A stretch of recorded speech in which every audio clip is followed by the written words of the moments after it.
Are you searching for the best in online black radio? Then go to blacktalkradionetwork.com, helping you filter through the noise. Real talk, black talk.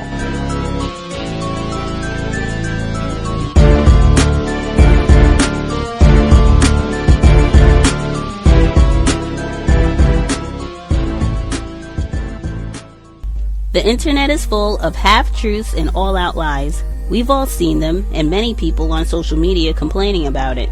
Here's your chance to show and prove. WorldAfropedia.com is a black-owned and operated encyclopedia. There are several thousand articles, but we need help. We can't uncover all the truth ourselves. So please, join us and become a writer, editor, or blogger for WorldAfropedia.com today. Every little bit counts. We owe it to the future generations to put the truth out there. Visit WorldAfropedia.com, the African-centered encyclopedia, a global database of African knowledge for the purpose of bringing about global African wisdom and understanding. WorldAfropedia.com.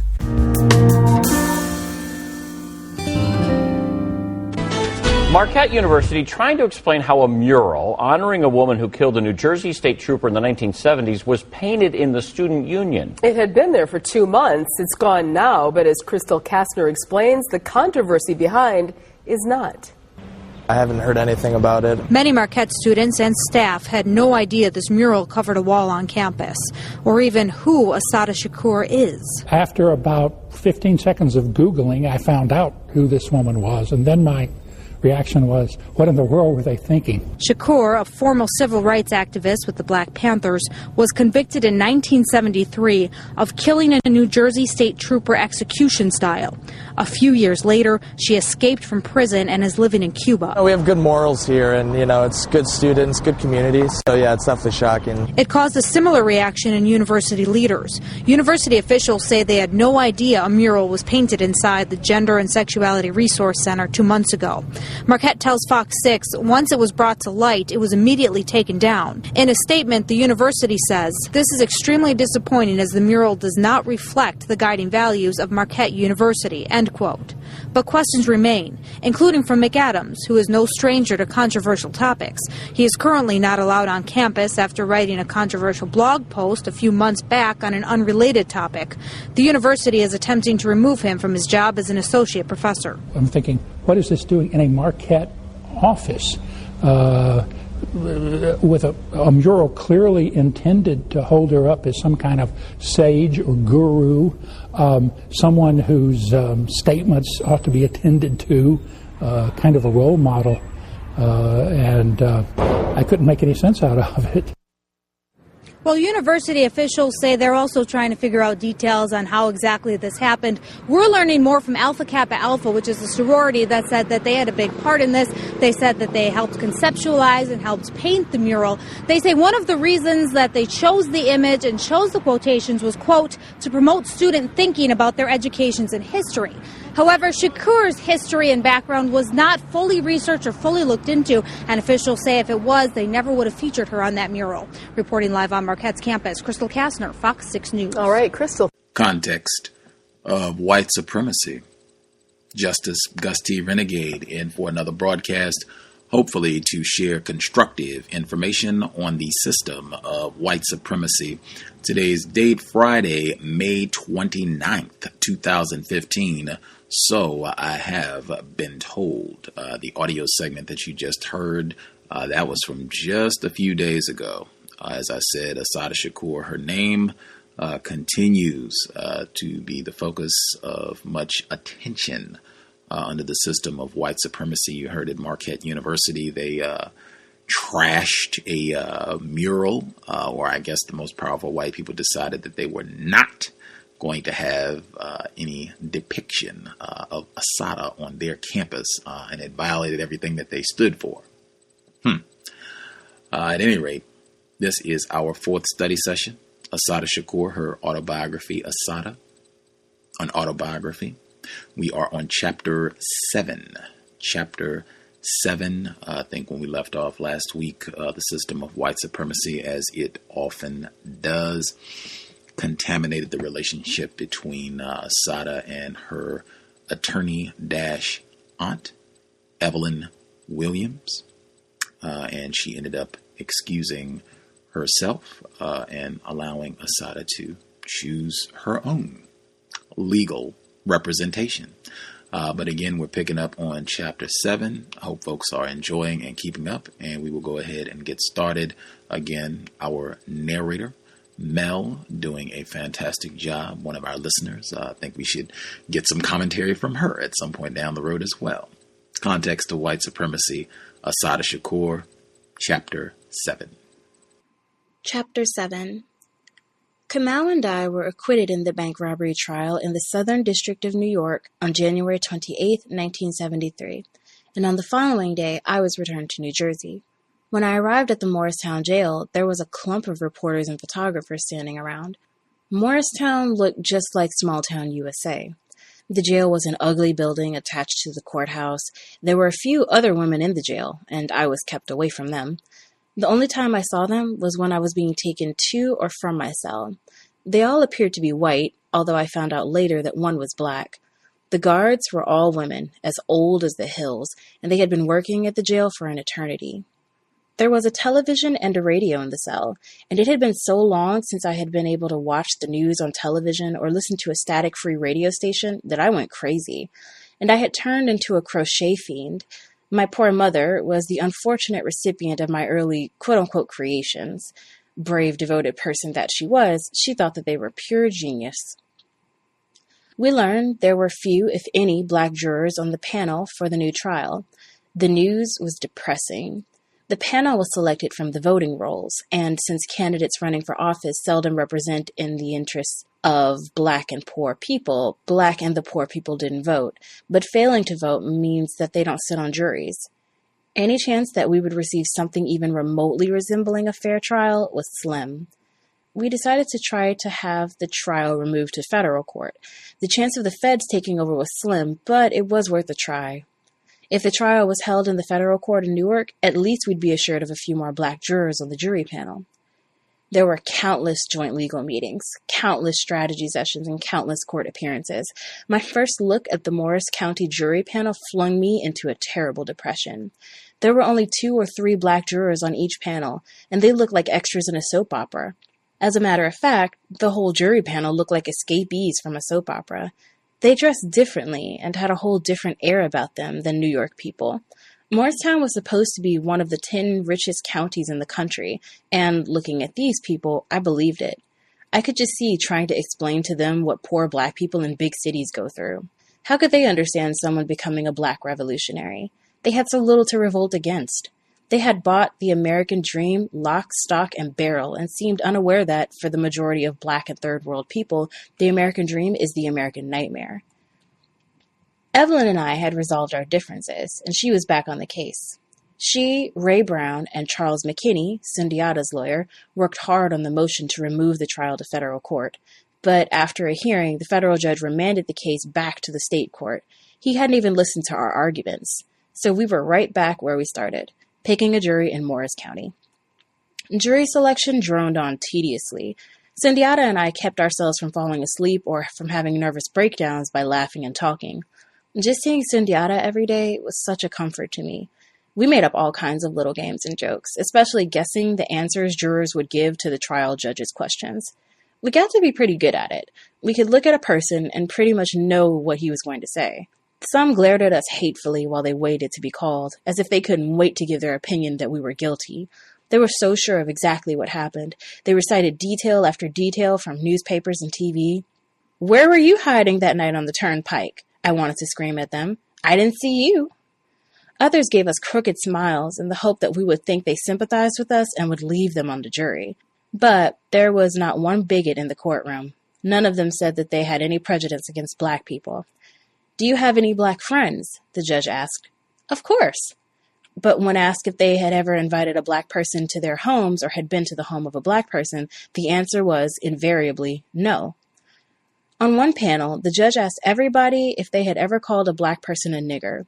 They all said no except for one woman, who said, "Well, when I was a child, we used to say, 'Eeny, meeny, miny, mo, catch a nigger by the toe.'" After that, a whole bunch of them said the same thing. Sometimes their answers were so phony they were a joke. Except the joke was on us. One day, a man being questioned told the judge what he had read about the case in the newspapers and what he had heard on the radio and TV.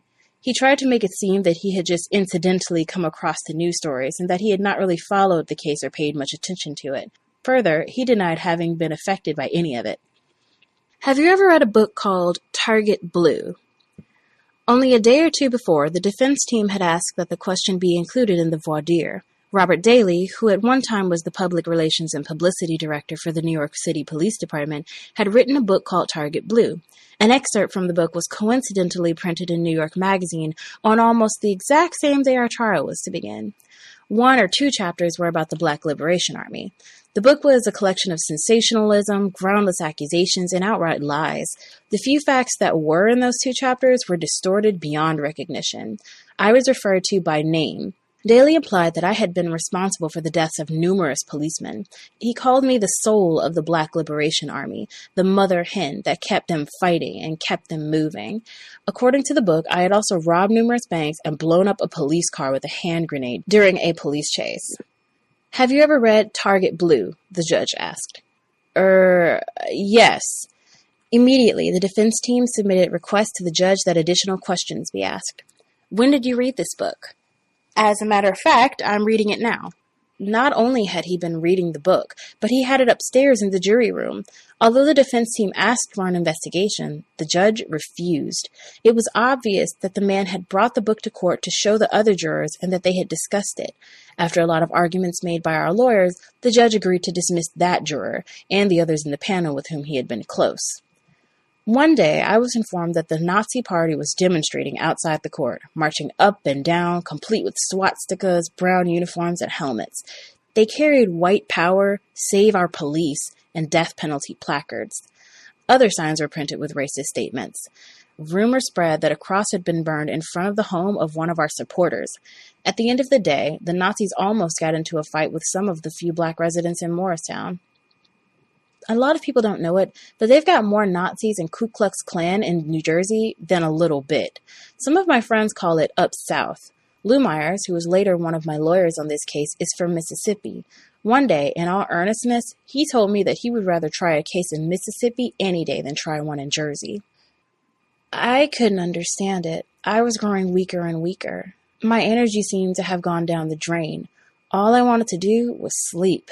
I chided myself for trying to escape from reality instead of facing it. I had seen women in jail sleep their whole time away. I was afraid that was happening to me. I was so easily upset and reacted to everything in an exaggerated manner. My nerves were terrible. Every little thing affected me. All I did, all day, when there was no court, was sleep, eat, watch television, and listen to the radio. I was eating like food was going out of style. This also convinced me my nerves were going bad. I have seen people in prison gain 20, 30, 40, 50 pounds eating out of nerves and boredom. It gets to the point when all you have to look forward to is the meals. And that in itself is painful, because anyone who has ever been in prison knows how terrible the food is. Yet I was gulping that stuff down just like it was mom's home cooking. It wasn't until I sat down one day to do my exercises that I really suspected what could be wrong. I could barely get through 10 sit-ups. Everything added up. I didn't dare hope, but at the same time, down deep inside, I knew. As sure as I knew my own name, I knew that I was pregnant. But what was I going to do next? I knew that I had to see a doctor, but what in the world was I going to say? I had been in prison for 8 months, and it would be really weird to say, hey, I think I'm pregnant. I wanted to know for sure whether I was or not, but if I wasn't, I didn't want the doctor to know my business, because if I was, it would only be a matter of time before the whole world would know. First thing the next morning, I saw the prison doctor. I told him all my symptoms, dropping hint after hint. He told me there was nothing to worry about, that I was just constipated. As time wore on, it became harder and harder to wake up in the morning. When the guards came to wake me for court, I would simply roll over and continue sleeping. They did everything to get me out of bed. They called, they threatened, they banged on the bars and anything else they could think of. Just don't come into this cell, I would tell them, feeling evil as the day is long. You come in here and you put your hands on me and I'm going to take your head right off your shoulders. They must have known I meant it because they kept their distance until I was awake. I didn't care what they thought or said as long as they didn't put their hands on me. I wanted them to leave me alone. All I wanted to do was sleep. I walked into court whenever I got up, no matter what time it was. The judge would go on and on about my lateness and admonish my lawyers for not having me in court on time, but it was hopeless. I didn't care what the judge said, what the guard said, or what anybody else said. All I wanted to do was sleep. I told Sundiata and one or two of the lawyers that I thought I was pregnant. They looked at me blankly, puzzled, as if I had an overactive imagination. Each day, I felt more and more weird. I felt fragile and sick. I went back to the prison doctor, dropping more and more hints. I repeated my symptoms: queasy stomach, stomach getting bigger, sick in the mornings, sleep all the time, etc. But he still didn't get the message and kept telling me this stuff about an intestinal disorder. I didn't know what to do next. One day I woke up and could hardly move. I was sick as a dog and dizzy to boot. I got up for a minute, then sank back down onto the cot, holding on to it for dear life. They called the prison doctor. I repeated the symptoms again, and this time he ordered some tests. He asked for a urine specimen. I was sure he had sent for a pregnancy test. I waited a few days and heard nothing. Then the nurse came and asked me for more urine. I was certain this meant the pregnancy test was positive, and they were retesting just to be sure. I gave her the urine sample and waited. When the doctor called me to his office, I knew he was going to tell me I was pregnant. Instead, he was smug and acted really on the stupid side. He kept making snide little remarks, and I could tell he was trying to make fun of me. I asked him what was wrong with me, and he repeated the same old stuff about a bowel disorder. Then he asked me some questions about my sex life. "Ask your mama about her sex life," I said, and went out of his office, slamming the door. Later that day, Ray Brown and Evelyn came to see me. Ray was in a jovial mood, laughing his head off. "Well, you really done it this time. I don't know what we're going to do with you. His Honor is going to give you a strong reprimand for getting pregnant during his trial." "You mean I'm really pregnant?" "It was in the doctor's report to the judge. Didn't you know?" "No," I told him. "I was just in that slimy bastard's office this morning, and he told me that I had something wrong with my intestines." "He's pulling your leg," Ray said. "They did 2 or 3 pregnancy tests on you, and they all came back positive. You're pregnant, all right. I can't believe it." Evelyn was in a state of shock. "It's something," she said. Then she looked into space for a long time. "It's something." "Judge Backman's having a fit," Ray said. "I hear the FBI is going to conduct an investigation to determine how you got pregnant." "Well, they better not try to come around asking me no questions," I told them. "I'll tell them that this baby was sent by the black creator to liberate the black people.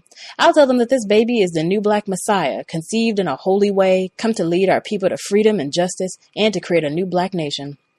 Sundiata and McKinney had joined us. Sundiata was elated. He couldn't get over it. He sat there grinning and slapping his knee. "I think it's beautiful," he kept saying. "I think it's absolutely beautiful." Everyone was in a jubilant mood. I was glad. I hadn't known how they would react. "It's amazing," Evelyn said. "Out of all this misery, a new life is conceived." I was caught up in the mood, but I couldn't wait to get off alone in my cell to think about this. What had seemed like a remote dream was coming true. A baby. My mind was jumping and dancing.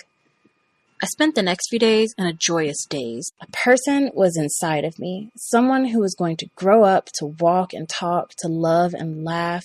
To me, it was the miracle of all miracles, and deeply spiritual. The odds against this baby being conceived were so great, it boggled my mind. And yet, it was happening. It seemed so right, so beautiful, in surroundings that were so ugly. I was filled with emotion.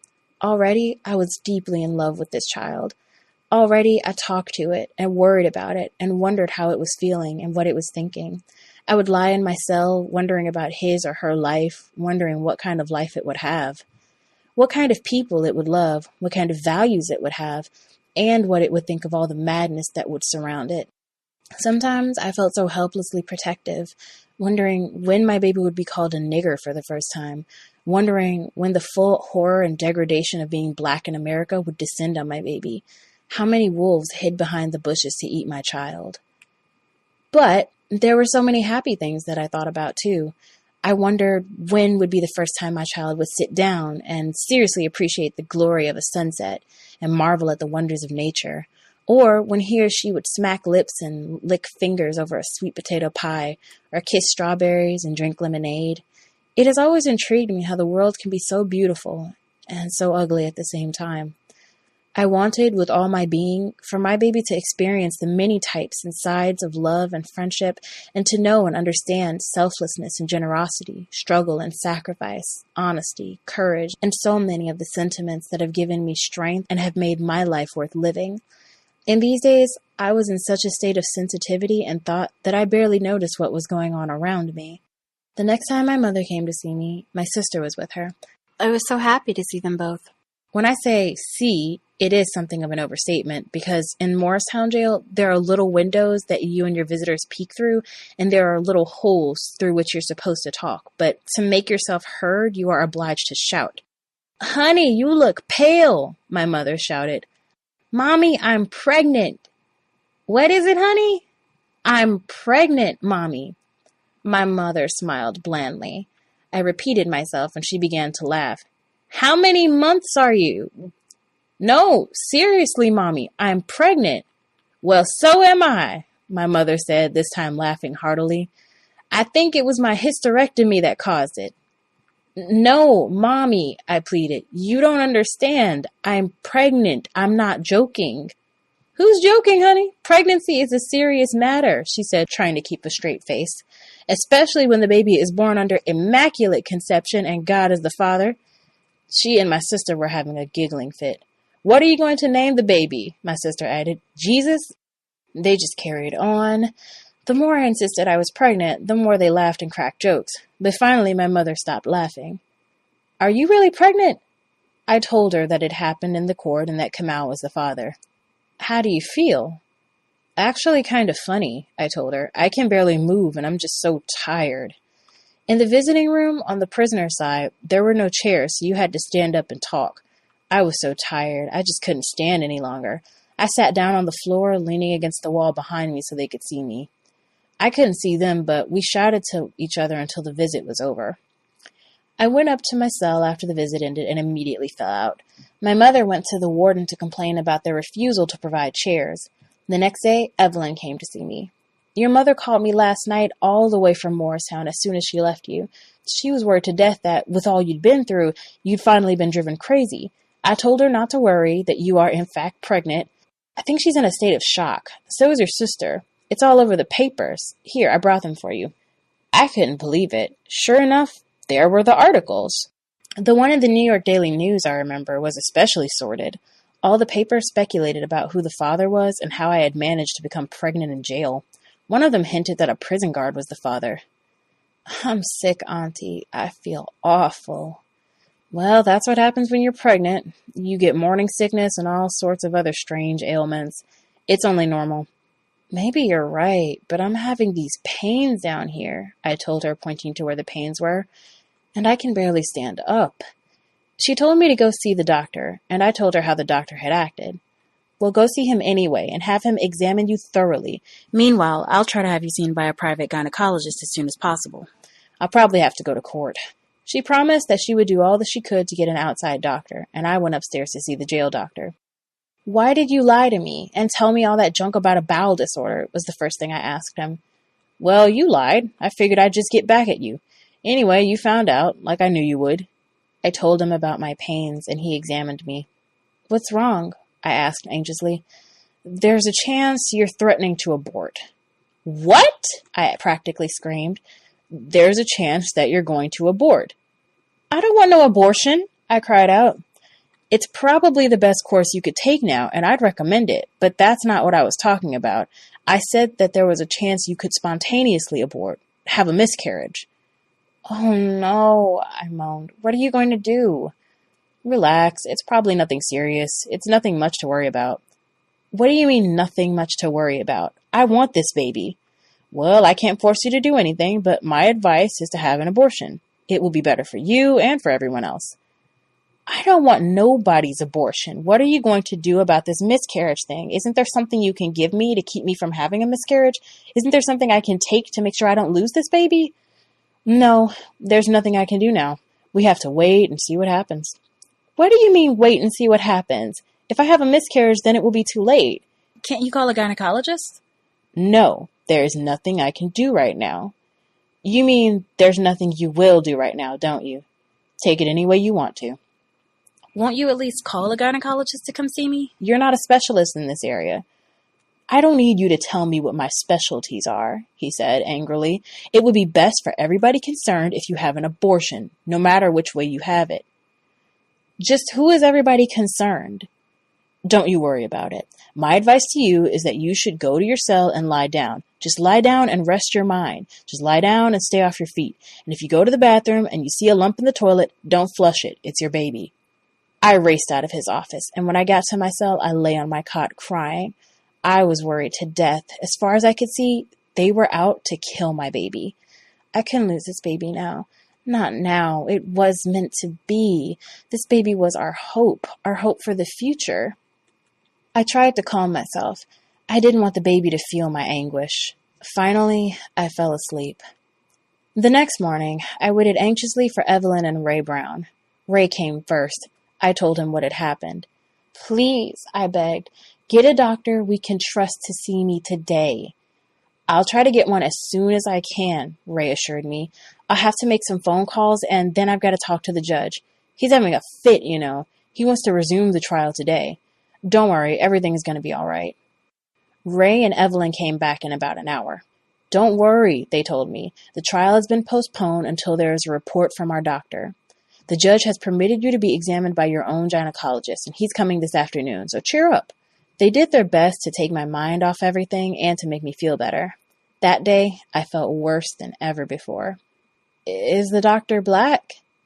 No, he's a Ku Klux Klan doctor, Ray Brown joked. I felt like my insides were going to drop out on the floor at any minute. Ray went outside to meet the doctor and came back followed by a tall, brown-skinned man. The man sure as hell didn't look like no doctor. He looked like Mr. Superfly himself.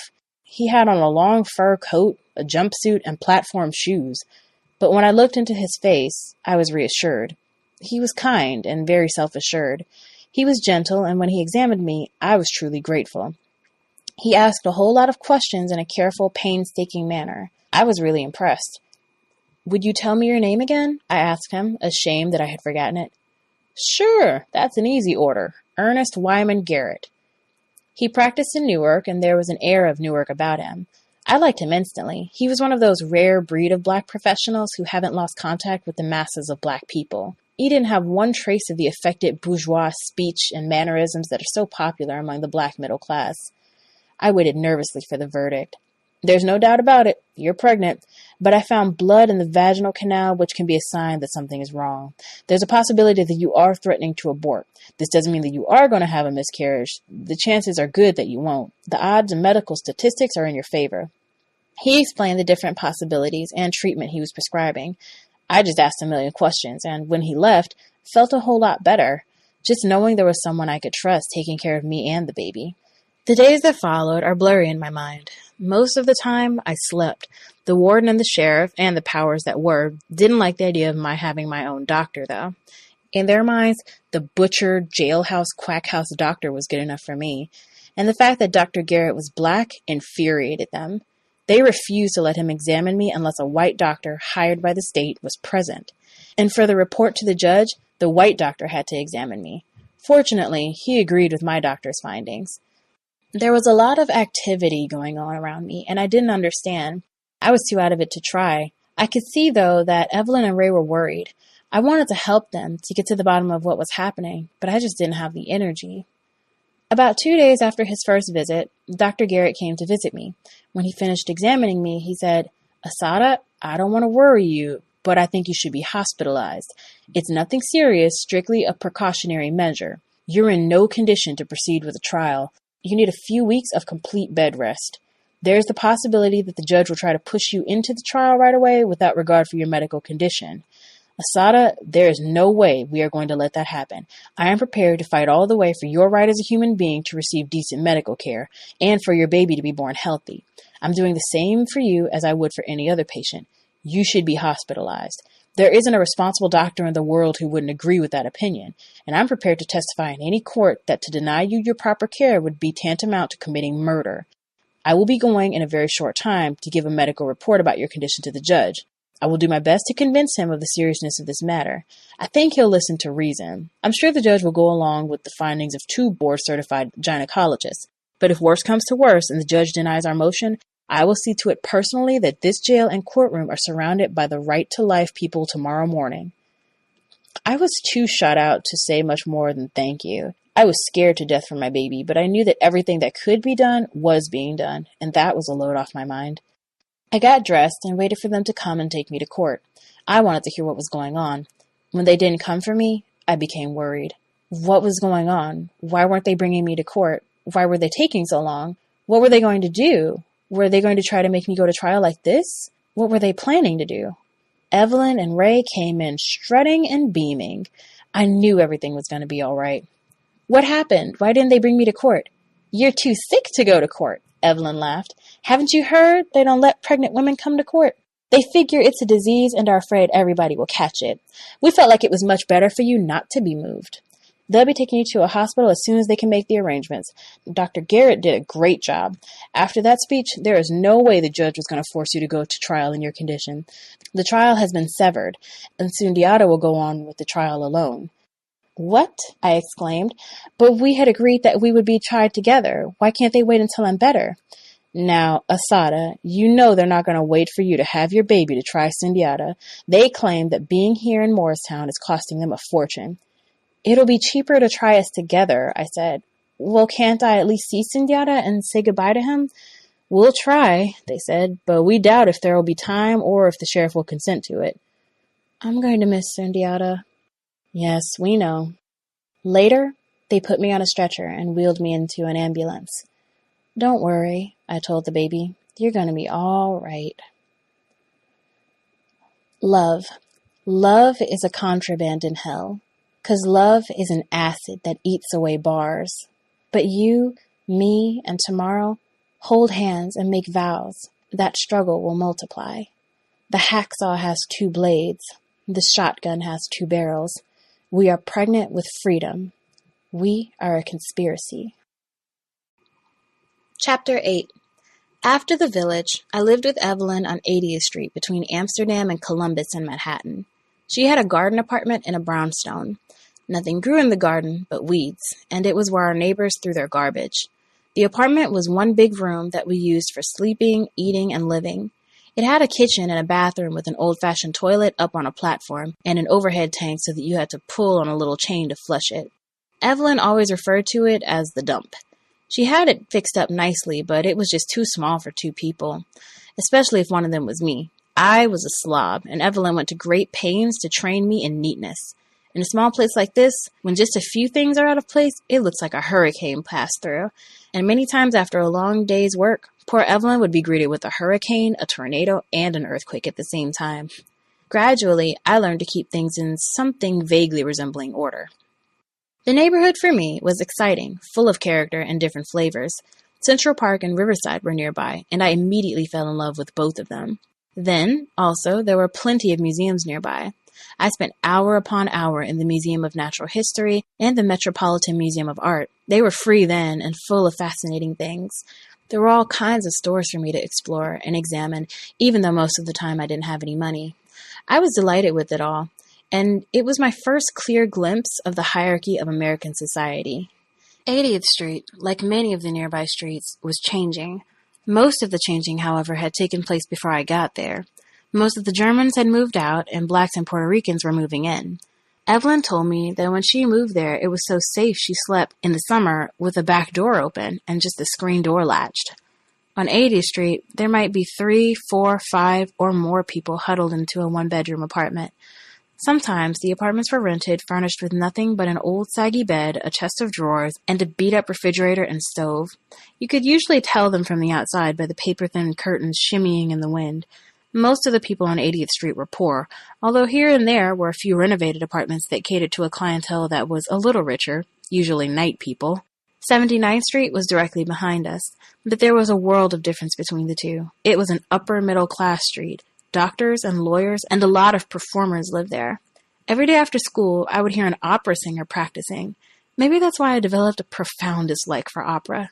The people on 79th Street wouldn't dream of socializing with the people on 80th Street. They recognize our existence with a mixture of amusement, fear, and dislike. 81st Street, between Central Park West and Columbus Avenue, was even richer. The lobbies were elegant, and the doormen were splendidly attired. They were, for the most part, all white, and not even slightly aware of the people who lived only a block away. Farther over, down the river, near West End or Riverside Drive, there was a middle-class neighborhood. The buildings were usually old, grandiose, and well-kept. The people who lived there were mostly white, of course, with a few blacks and mixed couples thrown in. The Upper West Side, as the neighborhood was called, was supposed to be a liberal stronghold. I have never really understood what a liberal is, though, since I have heard liberals express every conceivable opinion on every conceivable subject. As far as I can tell, you have the extreme right, who are fascist, racist, capitalist dogs like Ronald Reagan, who come right out and let you know where they're coming from. And on the opposite end, you have the left, who are supposed to be committed to justice, equality, and human rights. And somewhere between those 2 points is the liberal. As far as I'm concerned, liberal is the most meaningless word in the dictionary. History has shown me that as long as some white middle-class people can live high on the hog, take vacations to Europe, and send their children to private schools and reap the benefits of their white skin privileges, then they are liberals.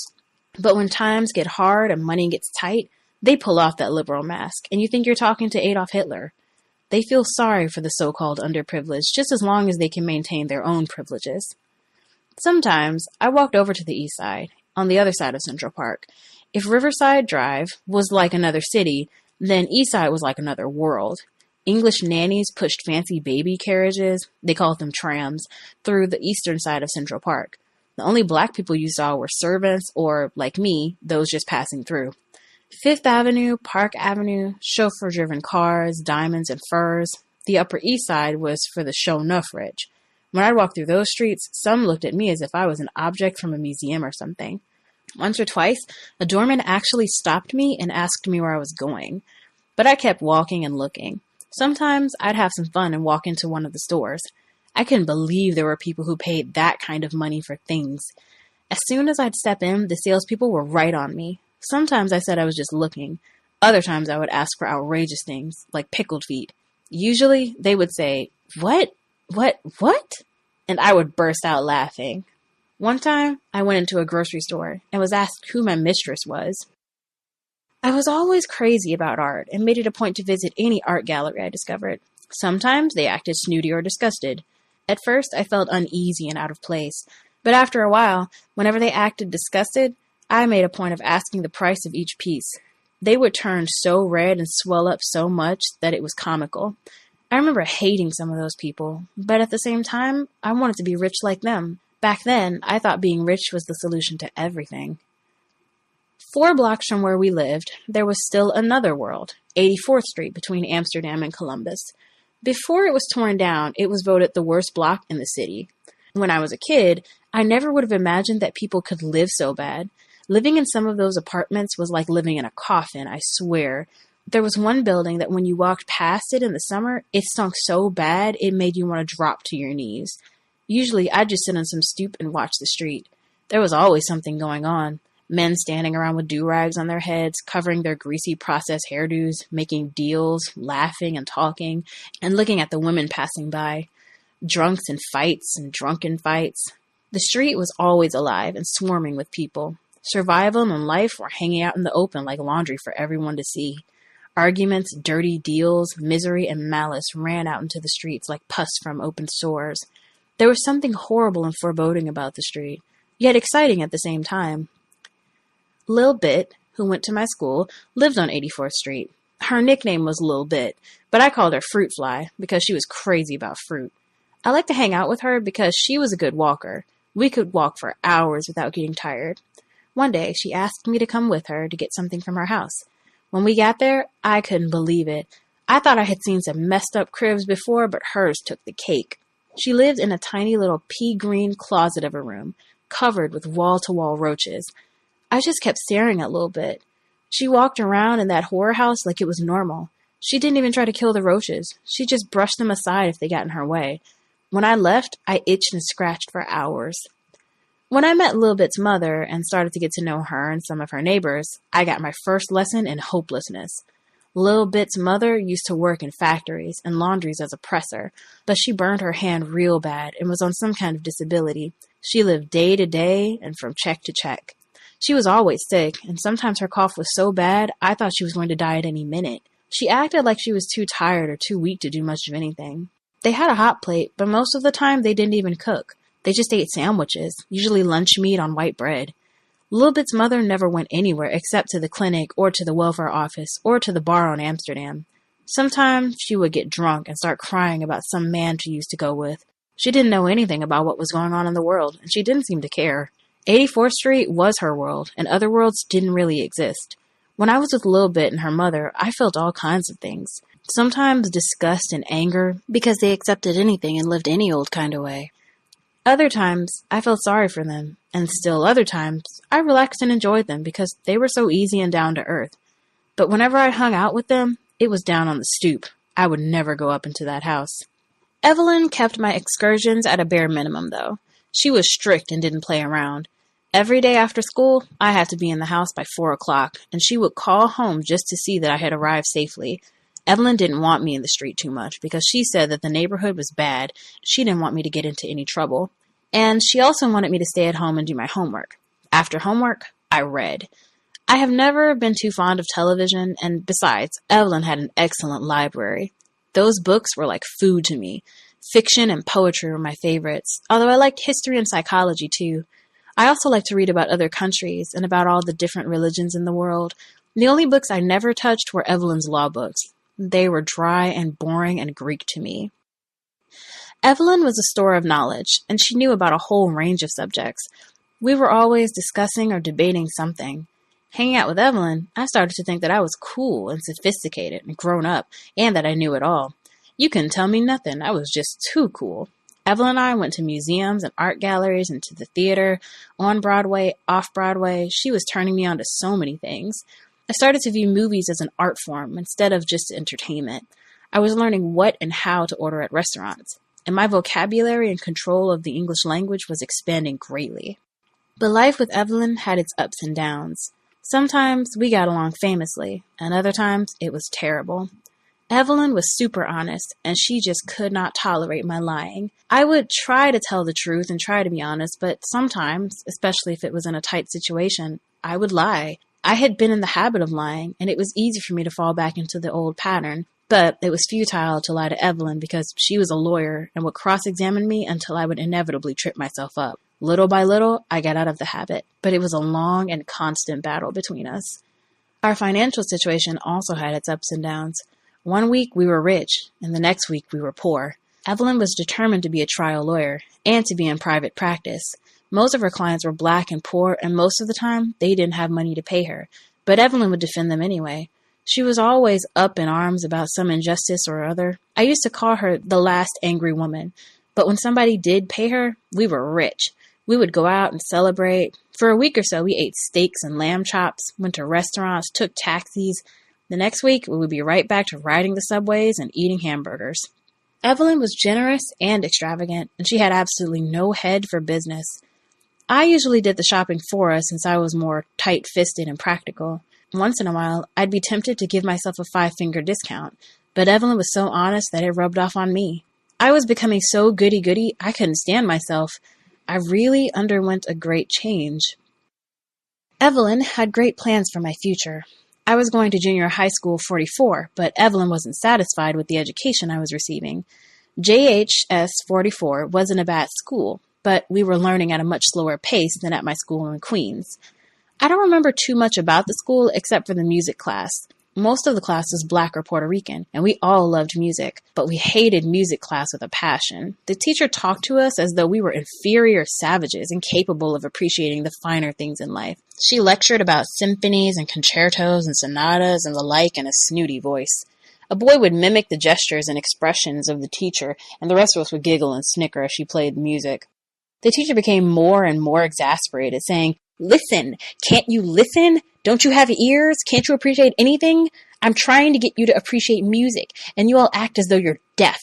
I want you to stop talking. I want you to stop talking and listen. Do you hear me?" We got louder and louder, and the teacher became more and more disgusted. She would scream at us and call us names like hooligans and ignoramuses, and we returned her insults. We hated her because she thought the music she liked was so superior. She didn't recognize that we had our own music and that we loved music. For her, there was no other music except Bach and Beethoven and Mozart. To her, we were uncultured and uncouth. For her, Latin music, jazz, rhythm, and blues were trashy, and we were trash. She was a racist who could have denied it to the bitter end. A lot of people don't know how many ways racism can manifest itself, and in how many ways people fight against it. When I think of how racist, how Eurocentric our so-called education in America is, it staggers my mind. And when I think back to some of those kids who were labeled as troublemakers and problem students, I realize that many of them were unsung heroes who fought to maintain some sense of dignity and self-worth. Evelyn strongly suggested that I enter a cathedral high school in the 9th grade. I was not at all happy about the idea, since I hated wearing a uniform, and Catholic schools had a reputation for being so strict. But Evelyn kept on strongly suggesting, and I got the message. I didn't mind the Catholic religious part of it, though, since I was going to Mass regularly, and I was kind of holy that year. I took the test for cathedral and passed, and it was firm that I was going to enter cathedral the next September. I even started to feel happy about it. It was a change, and I've always been a person who likes a change of scenery. I usually spent my weekends with one of my girlfriends or with my mother as much as possible. Tony was cool to hang out with, and she knew where all the parties were, but we never had deep conversations, so we never got really close. Bonnie and I met through Tony, and began what was to be a best friend relationship with an argument about Abraham Lincoln. We argued for hours until Bonnie's aunt told us to shut up and go to bed, since neither of us knew what we were talking about. Bonnie lived in the same building my mother lived in, and after that night, we became close friends and talked about every subject on the earth. Bonnie knew more than I did about what was happening in the world, and we spent hours talking about Medgar Evers, sit-ins, freedom riders, etc. We began to write poetry about love and black people, and sometimes we wrote morbid poetry about hate and death. As soon as we finished a poem, we'd call each other and read it. After a while, we read poetry together. Dorothy Parker and Edna St. Vincent Millay were our idols. We read everything they wrote and even memorized their poems. After that, we read all different kinds of poets. We were deep and were forever in the library or a bookstore trying to find another poet who was deep too. The more we read, the more we wrote, and it came in handy in the street. If we didn't like somebody or if we had some dispute with someone, we wrote a poem about them. We made up all kinds of dozens of poems and laughed our heads off. We were young and old, happy and sad, at the same time. Usually, every summer, I went down south to visit my grandparents. When they had a business on the beach, I loved it, but they had lost 2 different buildings on the beach, both destroyed by hurricanes. After the last one was leveled, they operated a restaurant on Red Cross Street. I liked working in the restaurant sometimes, but it wasn't as much fun as working on the beach. One of the last summers I spent down south, the NAACP rented a building a few doors from my grandparents' restaurant, which was a great source of interest for me. I was forever walking by, standing in the doorway, or sliding discreetly into the building to see what was going on.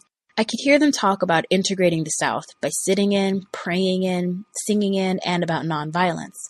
I was glad because I surely wanted segregation to end. I had grown up exposed to the degrading, dehumanizing side of segregation. I remember that when we traveled from north to south and vice versa, we really felt the sting of segregation more acutely than at other times. We drive for hours without being able to stop anywhere. Sometimes we would pull into a filthy old gas station, buy gas, and then be told that we were not permitted to use their filthy old bathroom because we were black. I can remember clearly squatting in the bushes with mosquitoes biting my bare buttocks, and my grandmother handing me toilet paper because we could not find a place with a colored bathroom. Sometimes we were hungry, but there was no place to eat. Other times we were sleepy, and there was no hotel or motel that would admit us. If I sit and add up all the colored toilets and drinking fountains in my life, and all of the back of the buses or the Jim Crow rail cars or the places I couldn't go, it adds up to one great ball of anger. And so when I saw these NAACP people, I was ready to do whatever it was that they were going to do. But they were very confusing. One day, I was hanging around in the office, and 2 men were talking about nonviolence and self-control. Then he walked around the room asking everybody questions. What would you do if they pushed you? Nothing. I'd just keep doing what I came to do. What would you do if they kicked you? I'd pray to the Lord to forgive them for their sins. What would you do if they spit on you? I'd just go on singing. Well, that was too much for me. I could take someone pushing me, hitting me, kicking me, but to sit there and let some cracker dog spit on me, well, just the idea of it made me want to fight. To me, if someone spit on you, it was worse than hitting you, especially if they spit in your face.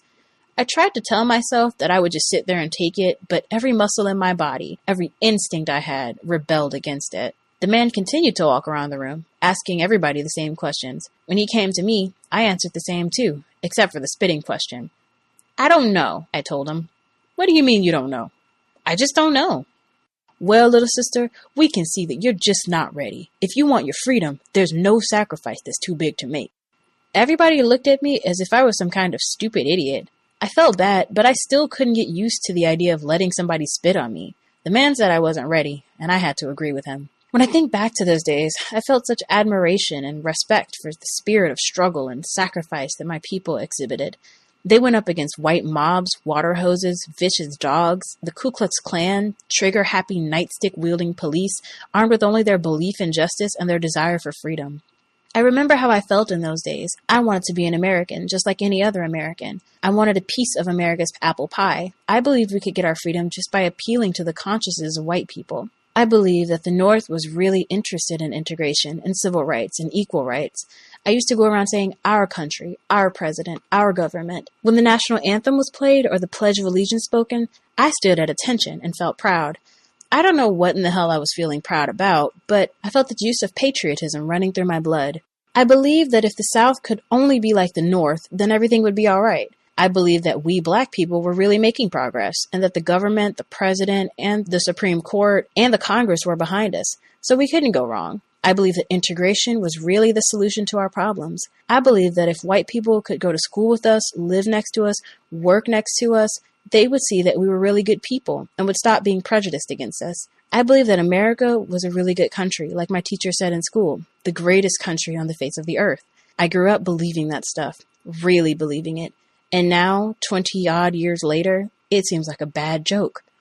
Nobody in the world, nobody in history has ever gotten their freedom by appealing to the moral sense of the people who are oppressing them. Once you study and really get a good understanding of the way the system in the United States works, then you see without a doubt that the civil rights movement never had a chance of succeeding. White people, whether they are from the North or the South, whether it was 1960 or 1980, benefit from the oppression of black people. Those who believe that the president and the vice president and the Congress and the Supreme Court run this country are sadly mistaken. The almighty dollar is king. Those who have the most money control the country, and through campaign contributions buy and sell presidents, congressmen, and judges, the ones who pass laws and enforce laws that benefit their benefactors.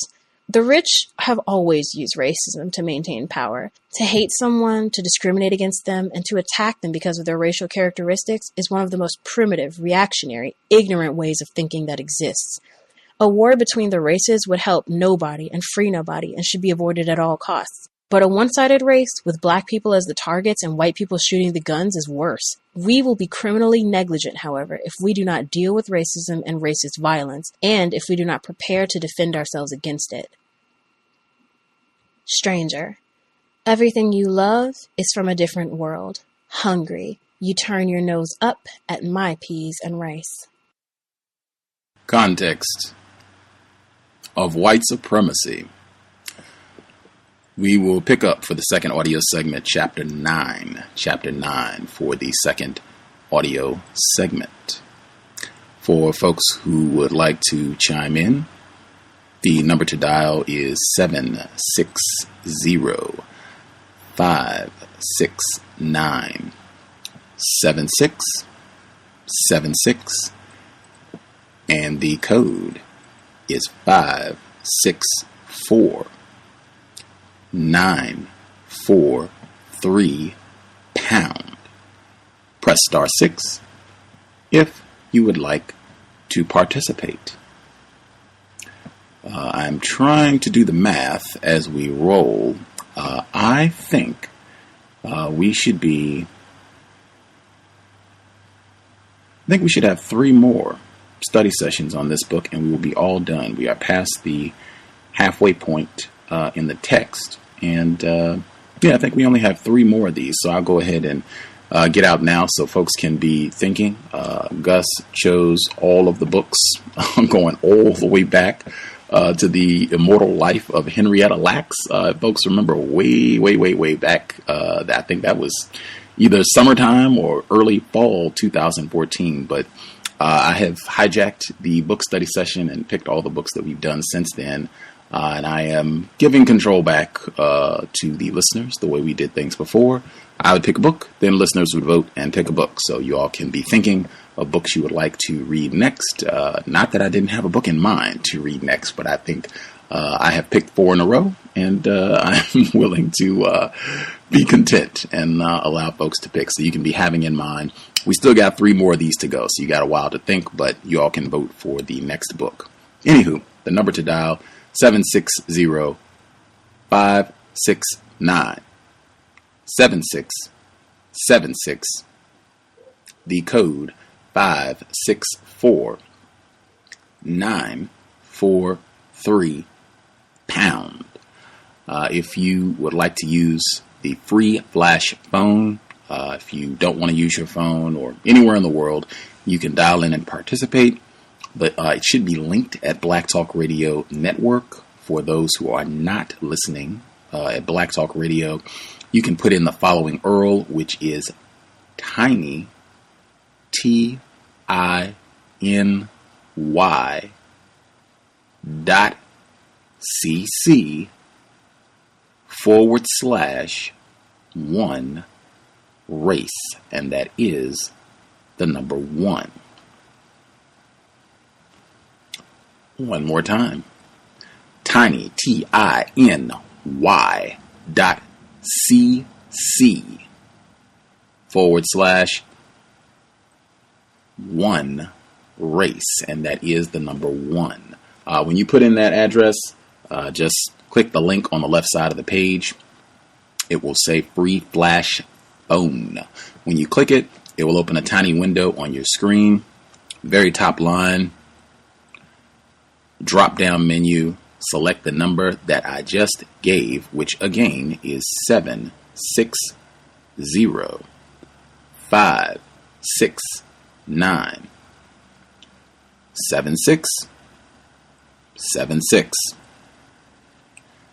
The next line, it will ask for the code. That code again is 564-943. The final line, it will ask for a name. You can put in real name, nickname. You can press random keys, whatever you are comfortable with. Once you get all that entered, click the green button at the bottom of the screen, and it should connect you to the live broadcast. You should be able to hear us, and it is the same procedure if you would like to participate. You'll see the key, dial pad on your screen. Press *6. You'll hear the audio prompt to press the number 1. I'll see your hand, and I will get you on the line. Looking forward to hearing from folks. Everyone who dialed in with a hand up, your line should be open.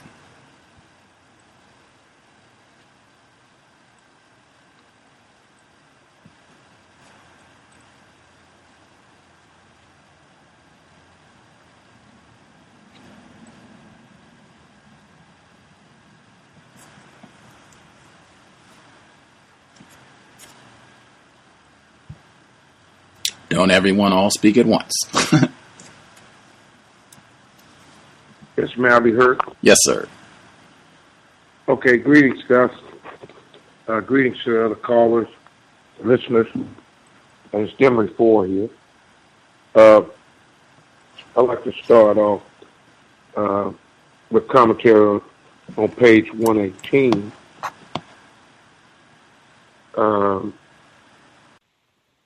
She's back in Morristown, New Jersey, and she made reference to there was a few women there, and that most of them were white. And then she described what the cells were like there. And I drew a contrast to what was going on in New York as opposed to Morristown, New Jersey, where the inmates were mostly white. The cells had TVs and radio, the inmates were able to crochet, conditions were improved and comparably different from upstate New York, where inmates were mostly black and Puerto Rican, and they existed in squalor conditions. The place smelled and had despicable food. But she also brought out the fact that in New Jersey, that particular county was, I guess, considered one of the 10 richest counties in the country. And on page 19, she mentioned the way, I guess they were doing the jury selection, and she would make eye contact with some of the white people, and she made note of the way that the white people were looking at her. And I just drew a stark contrast to the way that white people look at blacks and non-white people, just overall, with the look of hatred, just plain disgust in their face. Conscious blacks create more of a reaction from white people. They seem to know if you are a conscious person or whether you're still in a confused state. And it is a difference in the way that a person that is still confused, the way that they react to the way that white people treat them, and the way that white people themselves treat the more confused victims. And heavily melanated people bring a feeling of revulsion of white people. It just seems like the darker that the person is just more venom there towards that person for no apparent reason other than the fact that they have heavily melanated skin. Assata, Miss Shakur, had doubts that a black person could get an honest job anywhere in America, and especially in especially in Morristown, New Jersey. And her assumptions were true. In the 1970s, all white jurors, jury tampering, corrupt lawyers and judges, J. Edgar Hoover, the director of the FBI, war on Black Panthers and Black revolutionaries, guaranteed that white supremacy would be preserved. Now, I wanted to say a little bit about the pregnancy in prison, which, in my opinion, was a bad choice. If you are a revolutionary or if you're just opposing the system of white supremacy as a black non-white person, I feel that you need to count the cost before you endeavor in this type of activity, because you're going to get resistance from white people, and you don't want to put yourself in undue necessary harm. In other words, you want to try to, if you're going to be a warrior, I think that you need to remain strong. I didn't think that it was a good idea to not eat, although the food was probably horrible. I remember from Nelson Mandela's book, basically they were feeding them just slop, some kind of soup or whatever, but they still ate it because they knew that they had to remain strong, and they knew that by all costs they had to survive. And it's the same thing. It doesn't matter what part of the globe that you are in. The main thing is survival, and then you don't want to stack the deck against yourself. Medical care in prison, we all know, is a big problem. There were medical experiments, dating back, as far back as we can remember. I remember one particular experiment that I was reading about in the book Sentenced to Silence, where Dr. L.L. Stanley were using prison inmates to conduct an experiment where he would he would do testicular surgery and replace the genitals of inmates with the genitals of animals.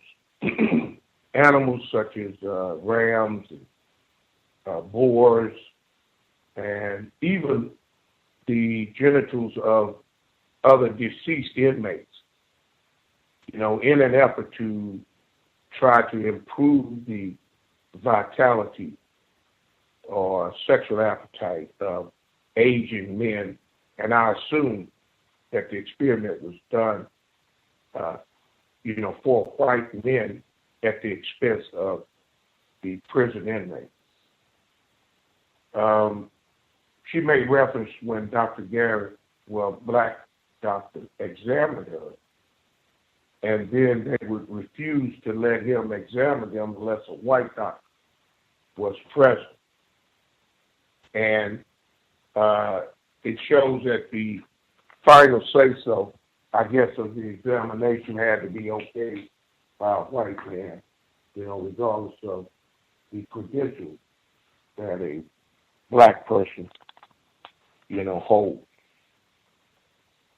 And the difference between extreme right, the left, and liberal. And this is one of the ways that whites keep confusion going, like there is actually a different sector of belief, but she did make reference to the fact that liberal is the most meaningless word in the dictionary. It all boils down to the same thing, no matter what you call it. Black people are going to still be on the bottom, and whites are still going to be on top and manipulating the environment in between. I think her cousin Evelyn was a positive role model. And I have to mention something about the racist teachers in the education system, where they're talking to students as though they were inferior savages, incapable of appreciating the finer things in life. And when the education is actually the beginning of ruining the self-respect of young black people and injuring their self-worth at a very tender age, and then the process just continues on into adulthood. And another noteworthy point is the NAACP, people talking about nonviolence and self-control, allowing white people to spit in the face of protesters, and you're not supposed to do anything. I don't think that went across too well with Ms. Shakur, and probably a lot more black and non-white people. They probably felt the same way she did. That spitting in the face, it's on at that point. All self-control and discipline is out the window. And then the fact that she mentioned the rich have always used racism to maintain power. A lot of anti-racists use this convenient excuse today to divide the masses economically, whereas the rich would be manipulating the poor, therefore putting the poor whites in the same position as the poor black. And we found that that is not true. That's just an excuse for racist behavior. And the phrase about one-sided race war, whites are at war with black people. It's not much of a war because it's going to always be one-sided, and the deck is stacked on their side. I'll mute my line and give somebody else a chance. Thanks for taking the call. Appreciate that, Mr. Demery. For any of the other folks who are with us who have a hand up, feel free to chime in as well.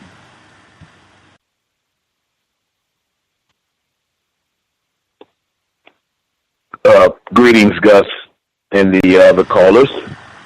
Evening. Yes, sir. First thing, pregnancy. I understand on the surface on what her thoughts were between herself and the gentleman that was close to her. But in my mind, I would think it was something that probably wasn't thought thoroughly. Even there's no, under the system of racism, white supremacy, there's no such thing as ideal conditions. But even in lesser confinement, with non-white black people, it's complicated. It's complicated even in those circumstances. And I would imagine in greater confinement is even more complicated. And then even with the future of the child, she did mention that neither her nor the father would have contact with this child. You know, just really difficult situation. And then when you get to the medical part, I myself, you know, as a retired fireman, participated in the childbirth process in emergency situations, and I'm on the outside looking in, of course, as a male, but it is not the most pleasant thing that as far as the female is concerned. I would guess so from an outside looking in, and then when you're talking about physicians, I don't see a long line of physicians wanting to be connected with the prison industry. You know, unless those are the ones who made C's in med school or something like that. You know, but thank God for Dr. Garrett. So I imagine it is some who have great intentions and also are knowledgeable. And as she mentioned, she gave a lot of kudos to Dr. Garrett. And there are some people like that. But for the most part, it ain't too, the medical part of greater confinement ain't too good. And if you are a female that's going to have complications during a period of time, and that sounds like what her pregnancy was going to be kind of like complicated, you know, I think she's, you know, as we're reading, she's learning as things go by when it comes to that situation. I read the book before, but I've totally forgotten about what took place, so it'll be news to me, you know, on the outcome of that situation. Voting, and with the idea in mind of non-white black people being a part of the jury process to assist non-white people, especially non-white black people who are on trial. I can see where there is something constructive about that, but at the same time, under the system of racist white supremacy, I suspect strongly that they have answers to that issue. When it comes to that, I do vote, both locally and national elections, but I just don't trust the idea anything with white people having their hands into, and if it's anything of that nature, anything under the system of racist white supremacy goes to their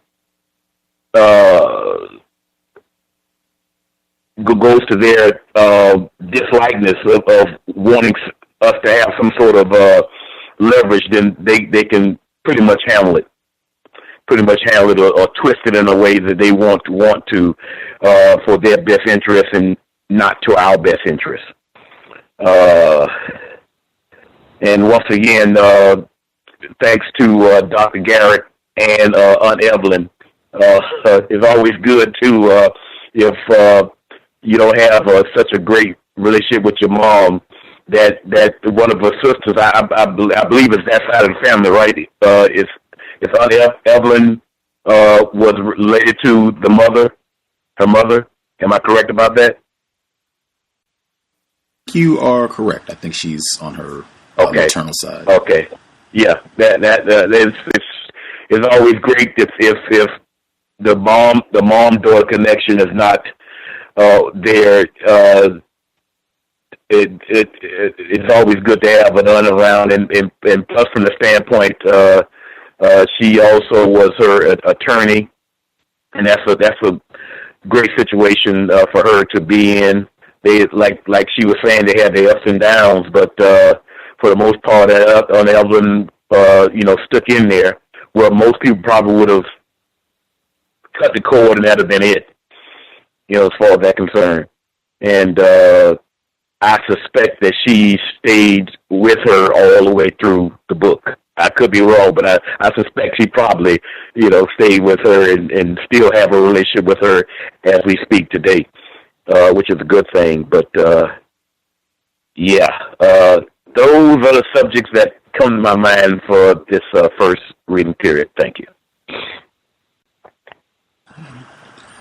Appreciate that. Retired firefighter in Florida. All the folks who have a hand up who have not shared, line should be open. Feel free to chime in.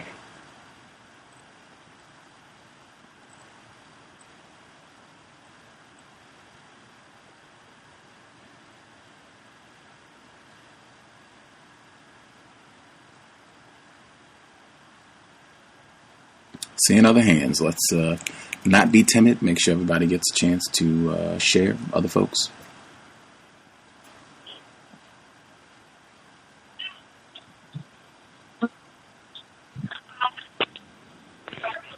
Good evening, everyone.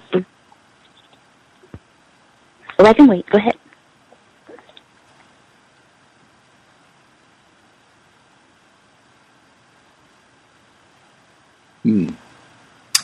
Not sure. Karma, proceed.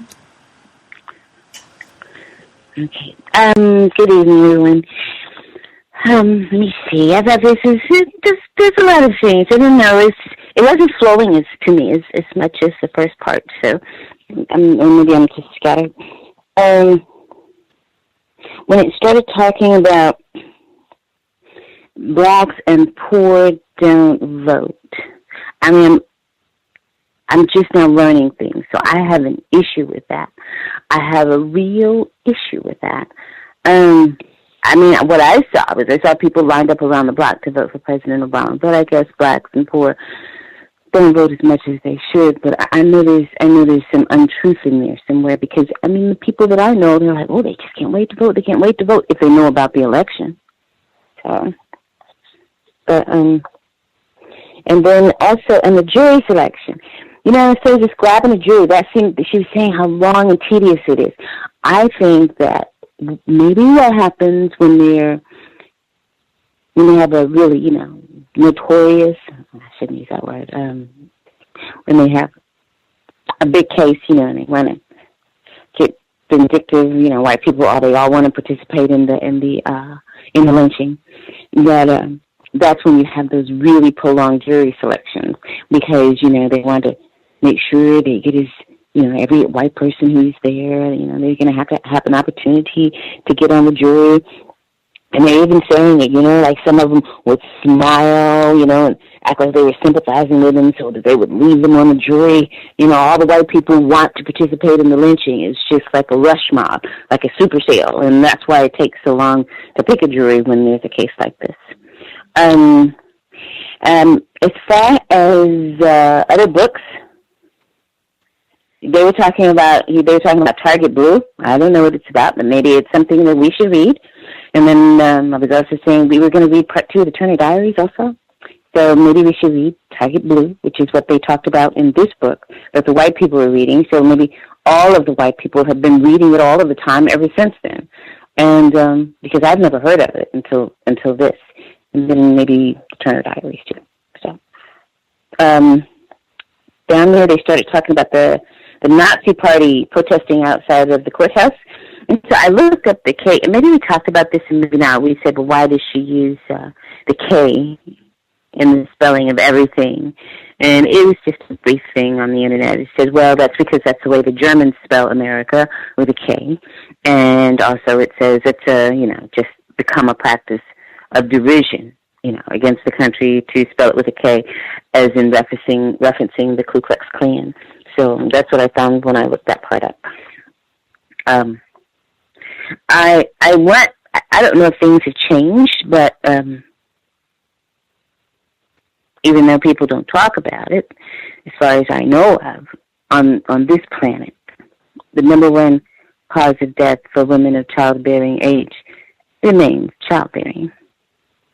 So it's not a small notion. It's not a notion. It's a really big deal, and it should always be looked at as a really, really, really big deal. What else can you do to jeopardize your life more than childbearing if you are of childbearing age? Not much. There's not much. And she says it herself. She says, I am weak, I am sick, and I feel bad all the time, and I have pain. It is a big deal. It carries a lethality with it. So, and then plus being in prison and being stressed, oh my goodness. And people just don't realize if you're in prison, you're stressed, diet's bad, a baby will take everything. If you have one molecule of iron left in your whole body, the baby will get it. It will get it. It will say, I need it all. It will leave you with nothing to live on, and that's just the way pregnancy is. So no wonder she felt sick and tired, because she wasn't healthy to begin with in her environment, and now she has a baby that is going to leach the last nutritious entity from her body. And that's just the way that goes. You have to be pregnant. You have to be healthy, because it's going to really drain you. And it's like I always say, it's a woman's choice. If the Creator saw fit to make it a man's choice, then I would say it's a man's choice. But the Creator didn't see fit to make it a man's choice. He made it a woman's choice, because the Creator wants us to persist no matter what, to persist through starvation, to persist through war, to persist through anything, whatever it takes. The Creator wants us to persist, and that decision resting with a woman has a better likelihood of fulfilling the Creator's intent, that we should persist no matter what. So that's my spiritual or scientific take on it, or whatever. And then also, that threatening to abort, he didn't give enough details. I wasn't sure. I mean, she had a little blood in her vagina, but they really didn't say what it was. They're leaving something out there. There's something they're deliberately leaving out about her threatened abortion that they're not saying. I don't know if maybe that's a sexually transmitted disease or something, but there's something missing in that telling that they're not giving us, because there's a big hole. So, but that was my impression.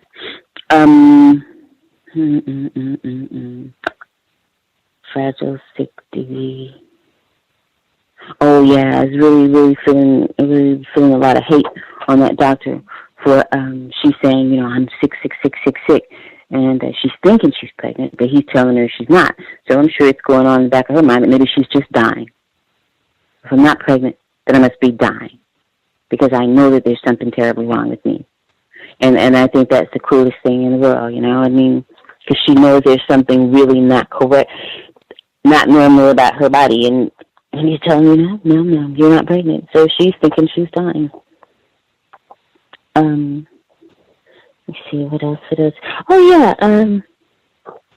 yeah, there was, the thing about, there was a poem. Oh, yeah, it said, it was a great poem. But you, me, and tomorrow hold hands and make vows that struggle will multiply. The hacksaw has 2 blades. Shotgun has 2 barrels on them. The hacksaw, I've never had a hacksaw that had 2 blades. I never even heard of a hacksaw that has 2 blades. So, I guess that's just that poetic license. Those are my notes. I didn't get to do the notes after we read on the other part. That's it. Thank you so much for listening.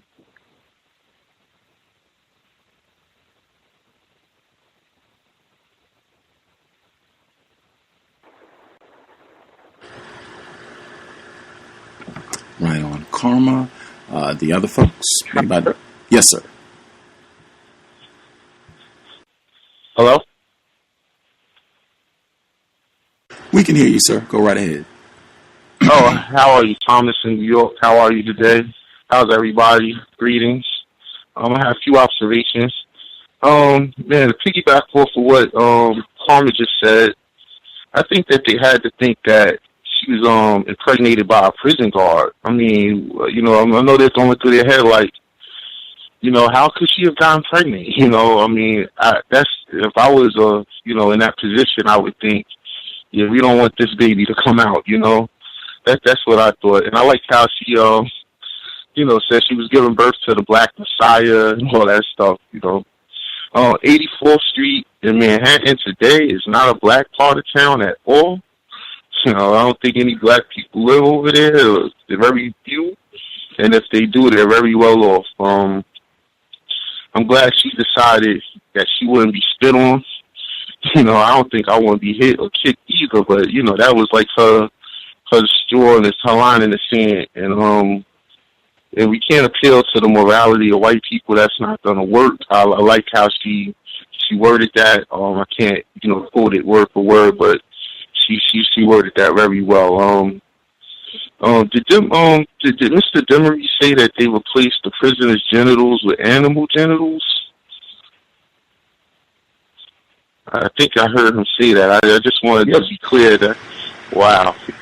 Yes, sir. This is Mr. Demery for that actually was documented in the book Sentence to Science. That was a book that was recommended that we check out. Wow. Ooh. Wow, I'm gonna have to get that one. Lastly, you know, I was, I guess, you know, you could say I'm regressing because I don't like the music that's on the radio too much these days. And I was listening to a old Public Enemy album. You know, I uploaded it, but, you know, I had it when I was like 11, you know, and it had the song Rebel Without a Pause. You know, it was one of my favorite songs, you know, I always remembered it. And there was always a part in that song where I didn't, you know, understand what he was saying. So I'm listening to it the other night, and I realized he was talking about Assata Shakur. He says, you know, supporter of Chesimard. And I'm like, wow, you know, it took me all these years to figure that out, you know. But that was all I had to add. Thank you.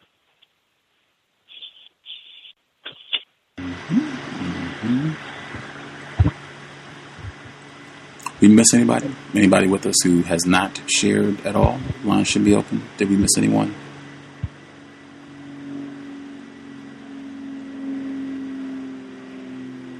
Okay. I will assume we nabbed everybody. Folks, if you have not shared or something sparked inspiration of a thought, feel free to chime in. We still have about 20 minutes before we get to the second audio segment. I reckon before we get into it, number one, since Target Blue was mentioned, that was the book she was talking about during the trial, where one of the seems likely race soldier had the book, was discussing it with other members of the jury, looking forward to his opportunity in participating in killing Assata Shakur and Sundiata. This is from Days of Rage, America's Radical Underground, the FBI and the Forgotten Age. It's by Brian Burrow. He writes, the furor over the Black Liberation Army's sudden legitimization climaxed 2 weeks later when New York Magazine published an excerpt from a forthcoming book called Target Blue. It was written by none other than Robert Daley, the New York Police Department's one-time spokesman. He had resigned to write the book, and while it covered many topics, the most explosive parts dealt with the Black Liberation Army. Using information gleaned while in office, Daley laid bare the story of the 1971 New York and San Francisco attacks and urged they were the work of a single nationwide militant group. For the first time, the debate over the Black Liberation Army washed into the national press, though many writers and book reviewers remained skeptical. You can check out more. I think, as she said, they actually have some excerpts from the book. You can actually get the whole book, I'm sure, if you go to if there are major libraries in your area, certainly major university libraries, they will likely have a copy of this book, so you can check it out if you want to pursue it. I will do some digging and see if I can track it down and get us some juicy excerpts. But that was one. Also, we had another. This is giggles on many levels for me. But we had another insistence that white people who practice racism are ignorant.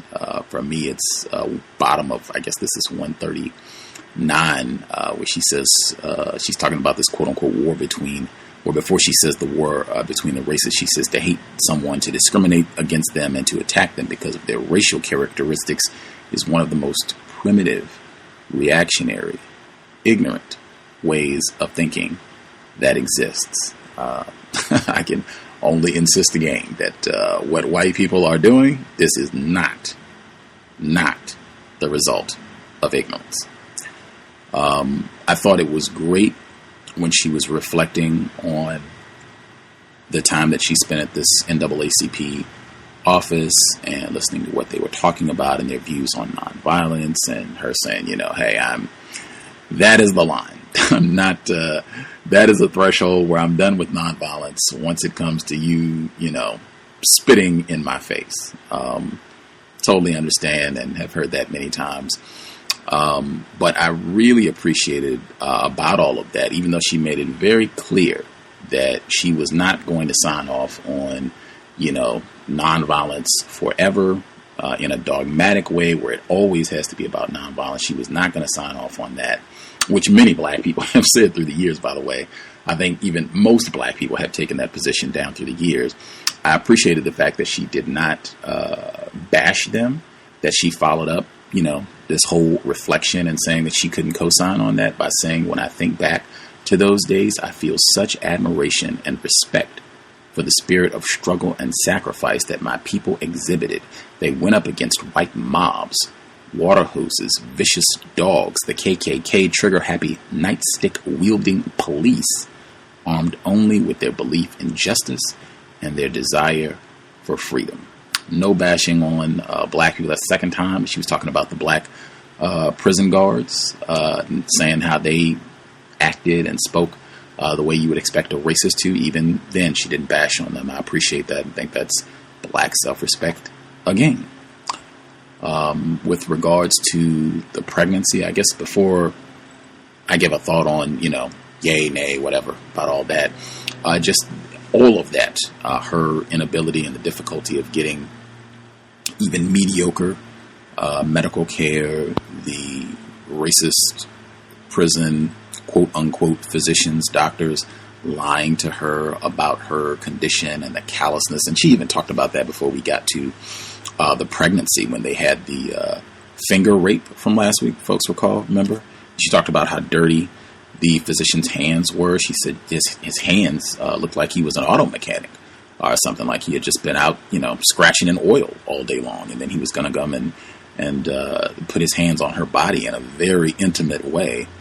But just all of that reminded me of Shafia Monroe. She was a guest on the program way back in 2012. She is the founder and president of the International Center for Traditional Childbearing. And she does a lot with trying to support and really inform, give as much constructive, life-saving information as possible to black mommies, black parents, period. And she, amongst many things on the program, she said that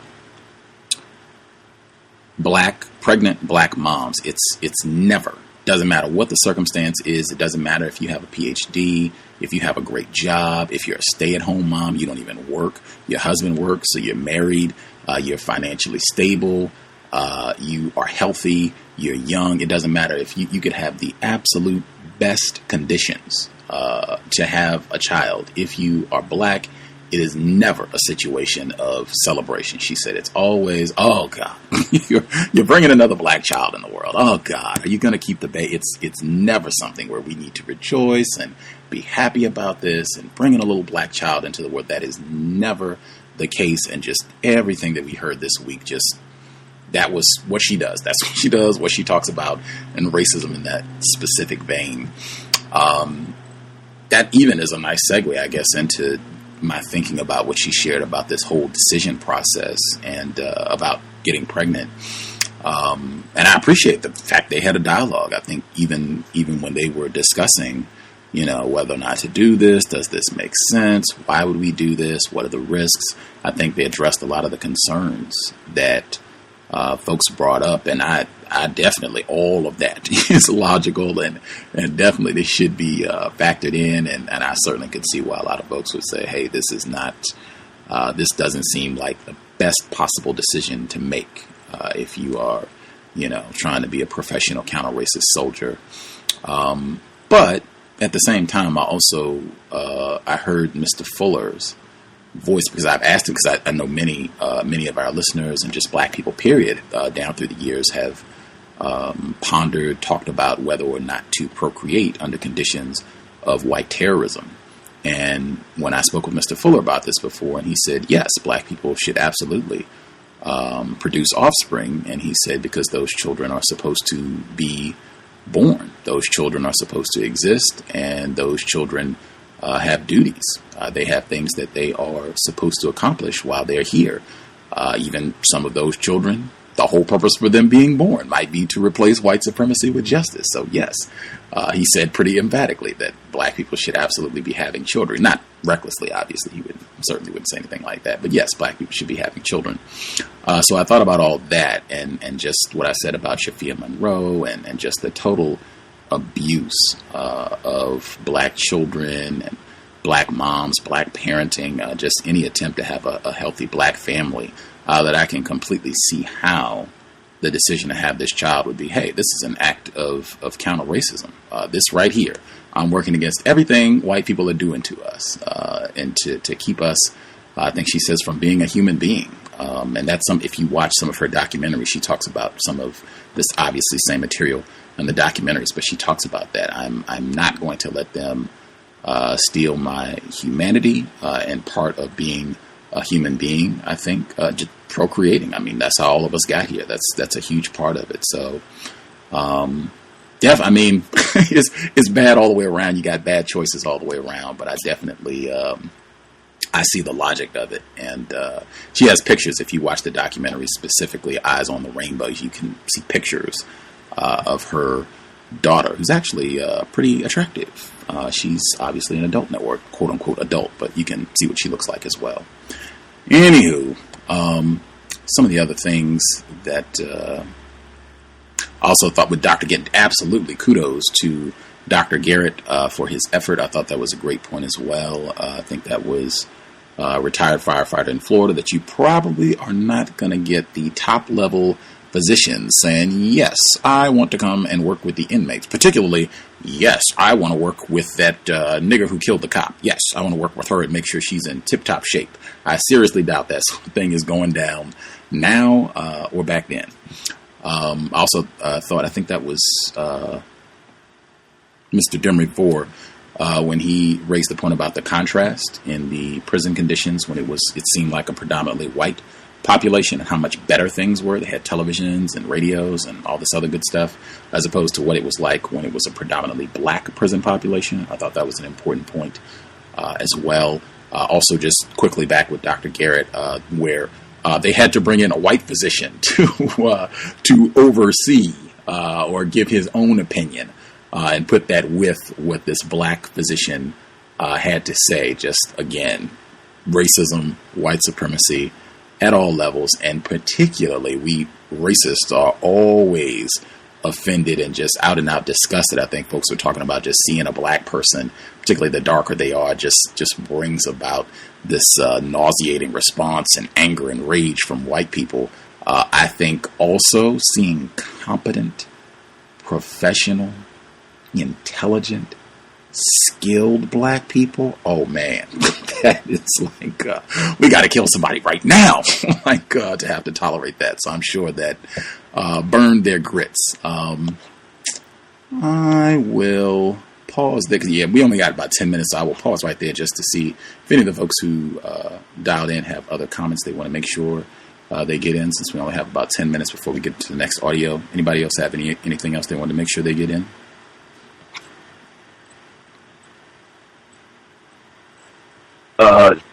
Right quick. We need to think about Chancellor Williams' book. Also, just want to put it on record. That's all.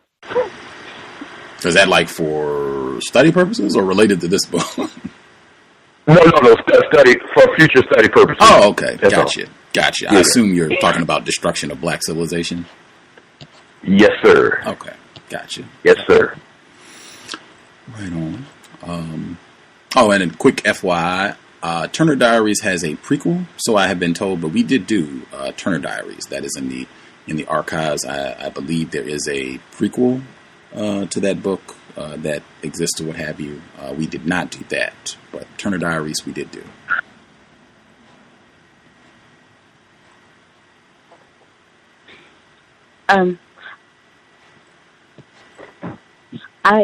I think it was right before this, at the end of the last study session, when she was talking, and I think Ms. Shakur was talking about her aunt's neighborhood, that, when they moved in, she left her doors open, and they moved in,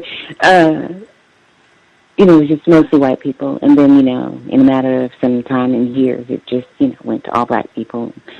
Just all the stuff that goes on that they put in our neighborhoods.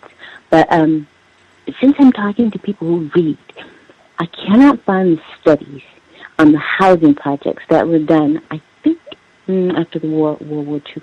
Maybe like in the 60s, maybe in the 60s, the giant housing projects where they would slowly let black people in to see at what percentage point white people would start moving out. Do anybody remember reading those studies? No. I'm sure they exist, but I don't remember having read them. Okay, I just searched. Yeah. But I just remember that they came to 7%. It was always 7%. And just as an aside, just a little bit tangential, those people in Europe in the 90s, when they had immigrants, it was like, 4.6%, 3%. So I went to look and see what percentage the immigrants make up now in those countries. It's 6.9%. It's interesting. It's very interesting. 7%, it seems to be their biological threshold. So, but I was just going over the last part from before. I would like to reiterate the section about the racist teachers in the education system, and continuing to erode the self-respect of the young black children. And, that came up in another book also. I think Malcolm X, when he wanted to be a lawyer, and the teacher was telling him to be more realistic and to not strive, for that professional occupation, but something in a servant type position. So education is a big thing. I live in a predominantly black county, and they just elected the teacher of the year, and it was a white female. So, I think education is something we should actually take a look at, because that's the way that the system is manipulating the mind of non-white black people. One of our listeners wrote in. She said she can identify with Assata Shakur on many levels. I remember the joy and deep, deep love my husband and I felt when I finally became pregnant. A life-changing event, indeed. Sadly, at about 11 weeks in, we suffered the devastation of a miscarriage. No matter what the white people say, there is a real human child from the moment of conception. Living through that taught us we could live through anything together. About a year and a half later, her husband noticed that I was late. I didn't believe him at first, but he was absolutely correct. A few days later, the doctor confirmed I was pregnant again. The joy was a bit muted this time, but even after the tragedy, the love we felt grew stronger and reassured us as each day passed. The birth itself was long and painful, but worth every minute, and I would do it again. So even in greater confinement, a child can bring joy and hope. Perhaps that is part of what is wrong with our people now. We've adopted white values with respect to children. Instead of husband and wife, we are men and women, independent of each other, with little concern for the sake of our children. Sad. One of our folks listening in. We have about 4 minutes left before we get to the audio. Any final comments folks want to make sure they get in before we proceed? Well, in that vein, I totally agree with her. I don't have any children. I helped raise my nieces and nephews, and I was at the nephews' third grade basketball game this weekend. And his dad was saying, "It's so hard, it's so hard." I said, "I know it's so hard." And he said, I said, "Listen, I was feeling so sad until I realized that you had 5 children, and here we are. And we're good to go. We're good to go. He has 5 kids. It's hard. We're all good to go." So it's just wonderful. I'm all for it.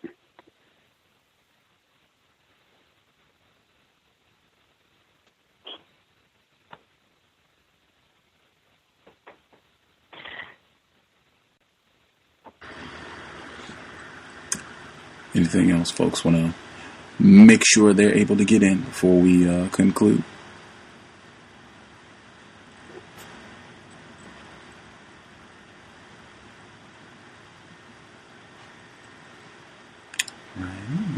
Gus, did you mention that she has a daughter? Yes, sir. She's visible in the documentary Eyes on the Rainbow. You can see photographs of what her offspring looks like. And it was from the pregnancy that's spoken about in the book, I would assume. That's my understanding. Oh, okay. Well, thank goodness for that. Mm-hmm. I believe you can, if you watch that, she gives more detail. As I said, there are multiple documentaries and interviews with her and all that. That one specifically, Eyes on the Rainbow, she talks in more detail about the decision for this pregnancy and pros, cons. As I said, she, is not ignorant about racism, so she brought up a lot of the concerns that folks had here. And she talks about why she went ahead with that. And then, as I said, I think they're photographs, unless I'm really confused about what I was watching in the film. Those are pictures of the child that we're hearing about this week in the book.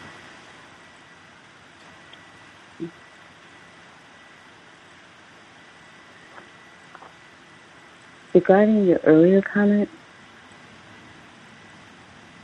I think it's really possible that Minister Malcolm would not have been Minister Malcolm in the way that we needed him to be if he had gone to law school. We would have missed, I think we might have missed something that we really needed. Good point. I would just add in that vein, since she did reference Minister Malcolm, we've had back-to-back autobiographies. That would be one. Back-to-back autobiographies with black people that a lot of folks look to. I mean, you see folks wearing T-shirts right now saying Assata shot me as they're out protesting things, racism happening in 2015 and all the hubbub about the 50-year anniversary of Minister Malcolm's assassination. These are two black people who are self-professed big-time readers. That is important, in my opinion, when that comes up and talking about reading and paying attention to the news, because I think both of them had talked about that as well. Since that's something that we've been talking about, these would be two great examples of why reading is very important. I'm pretty sure Assata and Minister Malcolm, they did not just stumble into the insight that they had about racism that encouraged and motivated them to do all of the things that, people want to talk about and admire and things that we insist have inspired us so much. They didn't just stumble on that. They spent a lot of time reading, researching, getting information, observing. You can do a lot of other things too, talking to people, traveling, that certainly helps. But reading and being informed about what's happening right now, however you do it, if you're reading or you're listening to news reports or whatever the case may be, but getting that information. These are folks who seem like they really made that a priority and it had a big impact once they got more information and could process it and make sense of it with regards to racism, white supremacy. But anywho, we did our first session. Time for audio segment number 2. Again, we are on Chapter 9. Chapter 9. If you had thoughts that you didn't get to share, just jot them down, make a little note, and we should have ample time for folks to share once we are done. Context of White Supremacy, Assata, an Autobiography, audio segment number 2. Chapter 9. I was taken to Roosevelt Hospital in Metuchen, New Jersey, and shackled to the bed by my foot. Dr. Garrett had established that I was 1 month pregnant. When he visited me, he demanded that the shackles be removed at once, based on the elementary principle that proper treatment, both mental and physical, of a woman threatening miscarriage would not seem to include being chained to a bedpost. My mental stability was also threatened by the round-the-clock guards who sat outside my hospital room with shotguns trained at my head. After 10 days, I was discharged from the hospital and, over the objections of my doctor, brought to the Middlesex County Jail for Men and kept in solitary confinement from February 1974 until May 1974. At first, they wouldn't even give me milk. Since pork was served as a staple meat almost daily, I began to slowly starve. In county jails, it goes like this: 1 sheet, 1 horse blanket, 1 metal cup. Your cell is raided if you have luxuries like salt. They did everything they could to thwart the care Dr. Garrett was trying to give me. They hired their own doctor and insisted that whenever my doctor saw me, their man had to be present. This meant a severe limitation on the number of visits Dr. Garrett could arrange, because their doctors happened, often, not to make it out to the prison on the days examinations had been agreed to and scheduled. My lawyers had initiated a lawsuit against the state of New Jersey in federal court charging medical maltreatment and dietary abuse. But the date the hearing was scheduled, I was extradited to the state of New York, which made the federal court motion moot. When I arrived at Rikers Island again, I was anemic and malnourished according to my entrance physical. New Jersey had been giving me iron pills, but I was anemic up to the last blood test before giving birth. The pregnancy, or special diet at Rikers, in addition to the regular food, was powdered milk, juice, and a hard-boiled egg daily. This was my diet until I gave birth, and things seemed to go normally. Meanwhile, the lawyers obtained another court order from New York permitting Dr. Garrett to continue treating me. When he first came to Rikers, I was in the infirmary. They told him the court order was no good and that he couldn't see me. I was left in a room for 3 days with a woman who turned out to later have active tuberculosis. It was May, and they had turned the heat off. It got cold again, and the women who were having seizures, methadone withdrawal, and one sister who they said had pneumonia all piled blankets on their bed. The sister got worse and worse. Finally, they brought her to Elmhurst Hospital, where they discovered she did have tuberculosis. I found this out later when she was returned to Rikers, kept in isolation, and the doctors wore masks and gloves when they visited her. I had moniliia, a vaginal discharge, which worsened because the Montefiore Hospital doctors assigned to Rikers could not agree about how it should be treated. They refused to treat the condition at all until my culture was returned from Elmhurst Hospital. By the time they managed to get my culture back, the whole inside of my thigh was chapped raw from the discharge, and I could barely walk. Montefiore Hospital and the Health and Hospital Corporation went to court to prevent Dr. Garrett from delivering my baby. Their position was that since I was a prisoner, it was not necessary for me to have the doctor of my choice. They also said he was disruptive, because when he did manage to see me, he often wrote in my chart, which they found very disturbing. The court upheld them. I was only a prisoner. I went into labor the morning of September 10th, 1974 at 4 a.m. on 2 Main at Rikers, where I had been kept in the psycho ward. I got out of bed, took a shower, braided my hair, and packed. My labor was mild, a pinch every half hour, which rapidly became a pinch every 15 minutes. At 11 a.m., I was sure I was on my way, but I had no doctor to confirm it, and I refused to go to the infirmary. Around noon, I asked to call Dr. Garrett, and they somehow got a hold of him. He was at Elmhurst Hospital trying to persuade them to let him deliver my baby. At about 3 p.m., he arrived at Rikers, and I went up to the infirmary to meet him. He told me that I was effaced and definitely in labor. I would not allow the other doctors there to examine me. I was taken to Elmhurst Hospital in a motorcade. It looked to me like a million police cars buzzed around the vehicle in which I, a woman in labor, was riding. And they all followed, into Elmhurst Hospital and up to the delivery room. They surrounded the hospital. There was a demonstration outside of Elmhurst Hospital in support of my right to choose the doctor who would deliver my baby, and Evelyn and Dr. Garrett held a press conference at the hospital to explain the situation. There were actually 2 policewomen inside the delivery room and several outside. I was having contractions every 5 minutes. Finally, I let one of their doctors, a resident, examine me to see how the labor was progressing, which turned out to be a terrible mistake. When he finished, I was bleeding. After that, there was no way I would let any of them touch me again.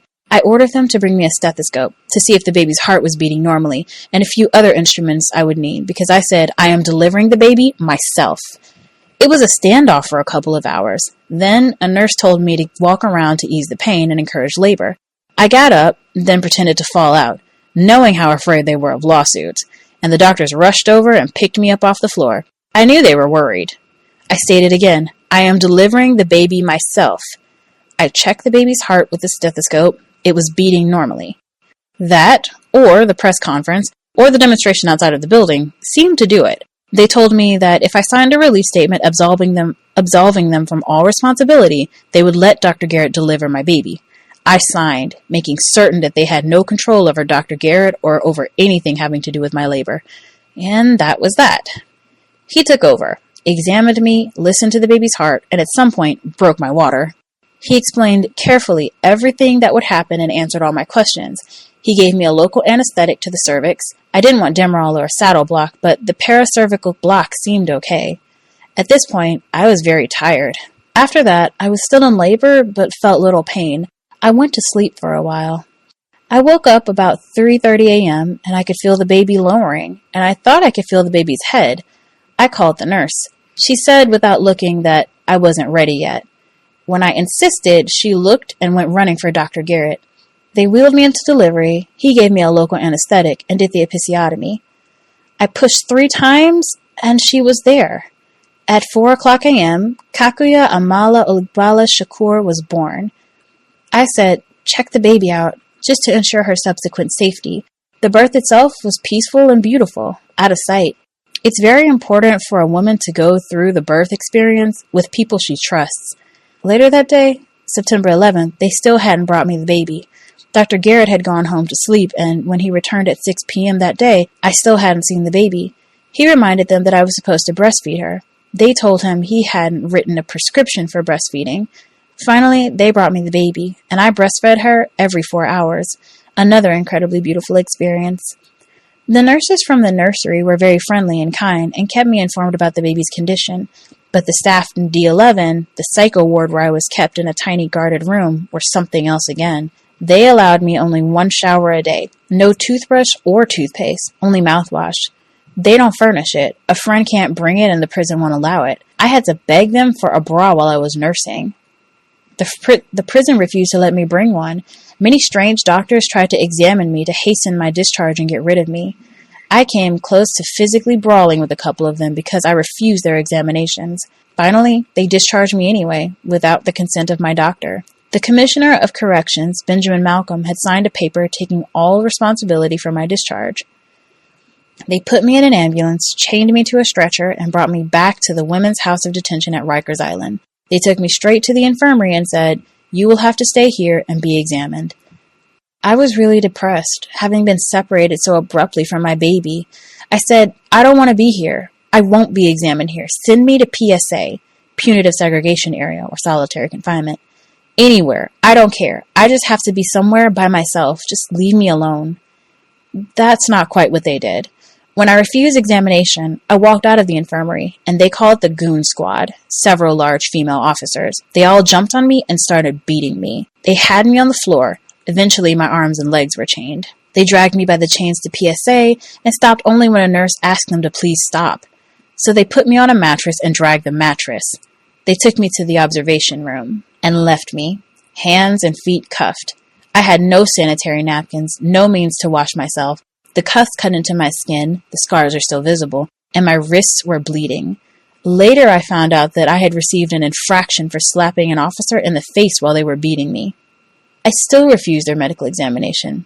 They finally brought me napkins. I was left on a mattress, on the floor, no bed, and no shower. I was there for 2 weeks. I continued to refuse all their medical attention, insisting that Dr. Garrett examine me. I refused to eat, and so eventually my breasts, which were full of milk, stopped hurting. They offered doctors of all kinds and drugs, mainly tranquilizers. They sent the psychiatrist, who had the nerve to ask me if I was depressed.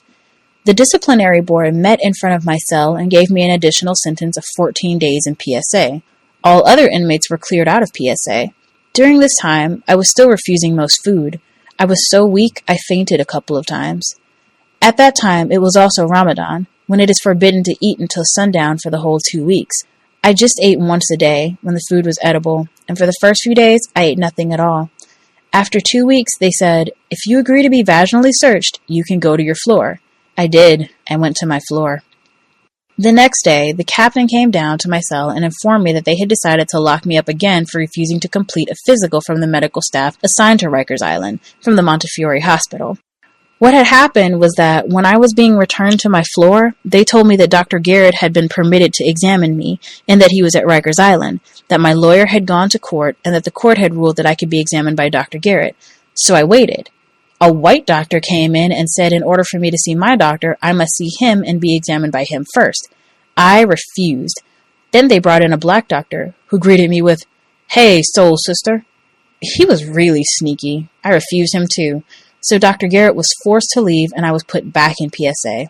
They threatened me with administrative segregation, so I sat on the floor and refused to move when my sentence in PSA was up. They gave me an infraction and a verbal reprimand and said the vaginal search would be sufficient. Then, the next day, they locked me up again. This time, I was locked in my cell for a month. I continued to refuse most food. They let me out to shower whenever they felt like it. I began a hunger strike at one point, and after a few days in the tiny cell, I was sick. I wondered how long I would have to hold out. Evelyn had filed a writ of habeas corpus before the Brooklyn Federal Court against Commissioner Malcolm and Essie Murph, superintendent of the Women's House of Detention on Rikers, to force them to release me from punitive segregation. I was to appear in court for the hearing, but I didn't know the date. Then a deputy told me, "Your court date's been postponed, and your lawyer sends her advice. See a doctor." It was a lie, but I believed it. I was examined by the prison doctors under what I thought was Evelyn's advice. So, I was no longer locked, just in jail, and separated from my child. Leftovers. What is left? After the bars and the gates and the degradation, what is left? After the lock-ins and the lockouts and the lock-ups, what is left? I mean, after the chains that get entangled in the gray of one's matter, after the bars that get stuck in the hearts of men and women, what is left? After the tears and disappointments, after the lonely isolation, after the cut wrist and the heavy noose, what is left? I mean, like, after the commissary kisses and the get your shit off blues, after the hustler has been hustled, what is left? After the murder burgers and the goon squads and the tear gas, after the bulls and the bullpens and the bullshit, what is left? Like, after you know that God can't be trusted, after you know that the shrink is a pusher, that the word is a whip, and that the badge is a bullet, what is left? After you know that the dead are still walking, after you realize that silence is talking, that outside and inside are just an illusion, what is left? I mean, like, where is the sun? Where are her arms? And where are her kisses? There are lip prints on my pillow. I am searching. What is left? I mean, like, nothing is standstill and nothing is abstract. The wing of a butterfly can't take flight. The foot on my neck is part of a body. The song that I sing is part of an echo. What is left? I mean, like, love is specific. Is my mind a machine gun? Is my heart a hacksaw? Can I make freedom real? Yeah. What is left? I am at the top and bottom of a lower archy. I am an earth lover from way back. I am in love with losers and laughter. I am in love with freedom and children. Love is my sword, and truth is my compass. What is left? Chapter 10. The next several years of high school passed uneventfully. Because I was spending weekends with my mother, we became closer. During my 17th year, however, I decided to quit school, get a job, and live on my own. My entrance into the working world was a rude awakening. I didn't even know what most of the want ads meant. Auditor, copywriter, accounts receivable, key punch operator were all foreign words to me. Every day I hit the pavement with my best office-looking clothes on and a pair of high-heeled torture shoes. Every day I came home more frustrated than the day before. I didn't know how to do anything, had no experience, and was black to boot. Finally, I paid some employment agency 1 or 2 weeks' salary for the privilege of getting me one of those dingy, boring, $95 a week jobs. I was one of those slaves where you pay a fifth of your salary for taxes, some more for Social Security, and another $5 a month for union dues, and the rest was not even enough to die on. It seemed that the whole world was made up of things I couldn't afford. After I paid rent on my furnished room, spent car fare, and bought food, I had just enough money to buy an air sandwich. The only saving grace was that I didn't have too much time to hang out. I was going to night school, so I would leave my boring job and go to boring night school to diagram sentences, memorize garbage, and prepare for a high school diploma that meant nothing in the job market. My life was being spent pushing around meaningless papers that had nothing to do with living. I wasn't doing anything positive. I wasn't making anything, creating anything, or contributing to anything.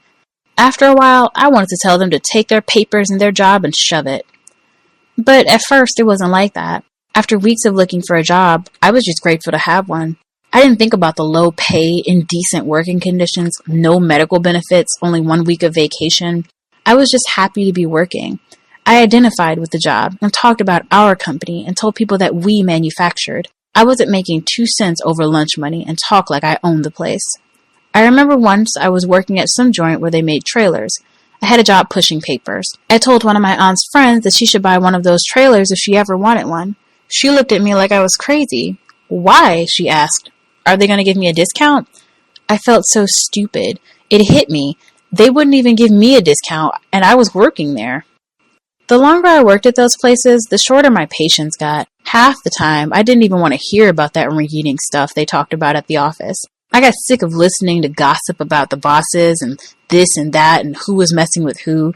After a while, I stayed pretty much to myself, and when I wasn't busy, I would stick a book between some pages and read. That was back in the mid-'60s, and papers were filled with stories about riots. At the time, I really didn't know what to think about those riots. The only thing I can remember thinking was that I wanted to see the rioters win. In the office, there were a group of secretaries who worked for the president or the vice presidents. They looked down on those of us who worked in the general office and treated us like we were nothing. One day, I was in the bathroom, and one secretary came in. She was spraying hairspray and puffed up a French roll that was so hard it looked like it had been baked on. She began talking about this and that. I was surprised because she had never talked to me. Then she started about the riots. What a shame it was, and those people were so stupid and dumb for rioting because they were just tearing up their own neighborhoods and burning down their own houses. I didn't say anything. She prodded. I said, "Isn't it a shame, isn't it?" I didn't know what to say. It was true that black people were burning down black neighborhoods, but I didn't know how to deal with the question. She kept insisting. Finally, I said, "Yes," and walked out. I was disgusted with myself. I hadn't wanted to agree with her, but I didn't know what else to say. I spent half the night thinking until I felt I had the answer. A few days later, the subject came up again. This time, the whole bunch of front office secretaries who were friendly with the office manager came out into the general office. Before they had any chance to get any words out after riot, I was on their case. "What do you mean they're burning down their houses? They don't own those houses. They don't own those stores. I'm glad they burned down those stores because those stores were robbing them in the first place." They stood with their mouths open. After that, the office manager went out of her way to hassle me. Miscellaneous whites began to ask my opinion about the riots, and I made sure they weren't disappointed. I knew it wouldn't be long before they fired me. The only reason I didn't quit was that I had nowhere to go and nothing else lined up. When I was finally fired, I was relieved. Because my girlfriend Bonnie and I read a lot of fiction and poetry, we thought we were intellectuals. Neither of us had finished high school, but we used to go to this place on Broadway called the West End, dressed in what we believed to be our scholastic finery. It was one of those real college-type places with pastrami sandwiches and pitchers of dark beer. We sat around trying to look deep until someone sat down and talked to us. After a while, we made friends with some African students who were studying at Columbia. I loved to listen to the Africans. They were intense, serious, and had so much dignity. I was introduced to African customs, and they spent hours explaining the various aspects of their cultures. Bonnie asked about their marriage ceremonies because she was dying to get married. I asked about the food because I loved it. Curried chicken, groundnut stew, chicken and peanut sauce, and cornbread that you cook over the stove. You would break off a little piece, roll it into a ball, dip your thumb in the middle, and make a spoon you would fill with gravy and eat. It really made me think about how bad they've done us. We know everything about spaghetti and egg rolls and crepe Suzettes, but we don't know the first thing about our own food. When I was a little kid, if you had asked me what Africans ate, I would have answered, people. One day, Vietnam came up. It was around 1964, and the movement against the war had not yet blown up in full force. Someone asked me what I thought. I didn't have the faintest idea. Back then, the only thing I read in the papers was the headlines, crime stories, comics, or the horoscope. I said, "It's all right, I guess." All of a sudden, there was complete silence. "Would you mind explaining, sister, what you mean by 'it's all right, I guess'?" The brother's voice was mocking. I said something like, "You know, the war we're fighting over there, for democracy." It was clear from the expressions around me that I had said the wrong thing. The brother I had come with looked like he wanted to crawl under the floor. "Who's fighting for democracy?" somebody asked. "We are, the United States." And then, as an afterthought, I added, "They're over there fighting communism, fighting for democracy." The brother held his head in his hands as if he had a headache. I knew I had said something wrong, but I couldn't figure out what. Thinking I had failed to state my case strongly enough, I continued repeating everything I had heard on television, babbling, which only made things worse. When I finished, the brother asked me if I knew anything about the history of Vietnam. I didn't. He told me. He explained French colonialization, exploitation, brutalization, the starvation and illiteracy, the long fight waged and won in the North, and the U.S. involvement in propping up a phony government after the French got their butts kicked. The brother was talking about names, places, and events just like he was from Vietnam or something. I sat there with my mouth hanging open. He knew all this stuff and he wasn't even studying history. I couldn't believe that this African, who didn't even live in the U.S. or in Asia, could know more than me, who had friends and neighbors who were fighting over there. Then he defined the U.S. government's role, that it was fighting for money, to defend the interests of U.S. corporations and to establish military bases. I didn't know whether to believe him or not. I had never heard such a thing. "What about democracy?" I asked. "Don't you believe in democracy?" Yes, he said, but the government the U.S. was supporting was not a democracy but a bloodthirsty dictatorship. He started running all kinds of names and dates on me, and there was no way I could respond. There he was, talking about the U.S. government just like somebody would talk about a criminal. I just couldn't relate to it, but my mind was blown. Despite that, I continued saying the first thing that came into my head, that the U.S. government was fighting communists because they wanted to take over everything. When someone asked me what communism was, I opened my mouth to answer, then realized I didn't have the faintest idea. My image of a communist came from a cartoon. It was a spy with a black trench coat and a black hat pulled down over his face, slinking around corners. In school, we were taught that communists worked in salt mines, that they weren't free, that everybody wore the same clothes, and that nobody owned anything. The Africans rolled with laughter. I felt like a bona fide clown. One of them explained that communism was a political economic system, but I wasn't listening. I was just digging on myself. I had been hooping and hollering about something that I didn't even understand. I knew I didn't know what the hell communism was, and yet I had been dead set against it. Just like when you're a little kid and they get you to believe in the boogeyman. You don't know what the hell the boogeyman is, but you hate him and you're scared of him. I never forgot that day. We're taught at such an early age to be against the communists, yet most of us don't have the faintest idea what communism is. Only a fool lets somebody else tell him who his enemy is. I started remembering all the stupid stuff people told me when I was little. Don't trust West Indians because they'll stab you in the back. Don't trust Africans because they think they are better than we are. Don't hang out with Puerto Ricans because they all stick together and will gang up on you. I had learned, through experience, that they were all lies told by stupid people, but I never thought I could be so easily tricked into being against something I didn't understand. It's got to be one of the most basic principles of living. Always decide who your enemies are for yourself, and never let your enemies choose your enemies for you. After that, I began to read about what was happening in Vietnam. What the Africans had said was true. There were also articles about the U.S. Army in Vietnam, their involvement in torture and forcing Vietnamese women to sell their bodies just to survive. I was so confused, it just didn't make any sense to me. Our government couldn't do anything that bad, I told Bonnie. There had to be some other information. I couldn't even understand what we were doing there in the first place. Some kind of treaty, they said, but it didn't make any sense. I got so disgusted at one point that I said I wasn't going to read the news anymore. Ignorance is bliss, Bonnie said. The hell it is, I answered. I damn sure didn't want to be as ignorant as I had been. When you don't know what's going on in the world, you are at a definite disadvantage. I decided I'd keep trying to follow what was happening, but I still couldn't believe the U.S. was doing all the foul things I read in the newspapers. What do you mean you don't believe? Bonnie asked. Just take a look at what they're doing to you. The difference between the Africans and the other friends I hung out with that summer was startling. I remember one day at the beach. Everybody is hee happy. It's party time. A multicolored umbrella stands defiantly against the breeze.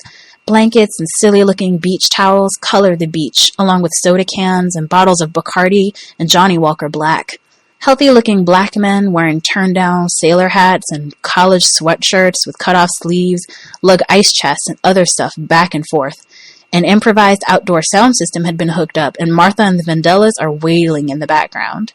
I am insisting on reading James Baldwin, even though the wind keeps flapping the pages. Anguished voices scream and moan from the pages. Compressed ghettos threaten to explode. Poverty and fire and brimstone boil over in a deadly stew.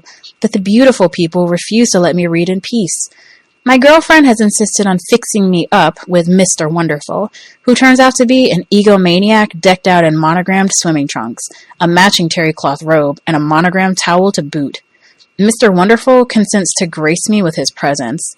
His looks and manner tell me that I should be grateful, because he is definitely what's happening. His ride is a red MG convertible. His crib is in Esplanade Gardens, and his gig is an assistant manager for some bank downtown.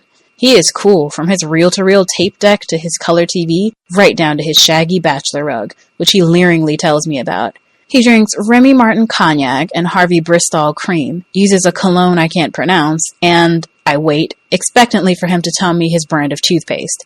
He goes on and on about his trinkets and status symbol. Look at this monogram motherfucker, I think to myself. He is smug and insinuating, a black version of Bachelor Knows Best or some such thing. I want to go back to James Baldwin, but I am surrounded by a group of people that talk too loud, looking and thinking somewhat like Mr. Wonderful. They're all talking about Carmen Gias, Porsches, and Corvettes, and other cars that are deemed in. The conversation drifts on to co-ops and high-rise apartment complexes. A young man, who has mentioned more than once that he is an accountant, tells us the benefits of buying property on the island. An insurance salesman says that he sells insurance out of the island and pulls some business cards out of a little silver-colored case, which he just happens to have handy in his beach bag. A redhead school teacher who has eyes for the accountant says that she has always wanted a house on the island with a big kitchen. After the talk about the island has exhausted itself, the conversation turns to places to go. French and Mexican restaurants are definitely in, with a restaurant that sells 50 different kinds of crepes winning hand down. One of the men, who is a poverty pimp, says that he has moved his offices to the Red Rooster Bar and Restaurant. Somebody laughingly asks if he isn't afraid to go into Harlem with all them niggas. Everybody has some favorite restaurant on top of some building downtown. They don't talk about the food, just the scenery. Mr. Wonderful says he has a Playboy key, and often eats at the Playboy Club. I smile uneasily, feeling out of place. All this talk is giving me a headache. Some fraternity brothers invite me to dance. One tells me that I look like a Delta girl. How does a Delta girl look? I asked. Just like you in a swimsuit.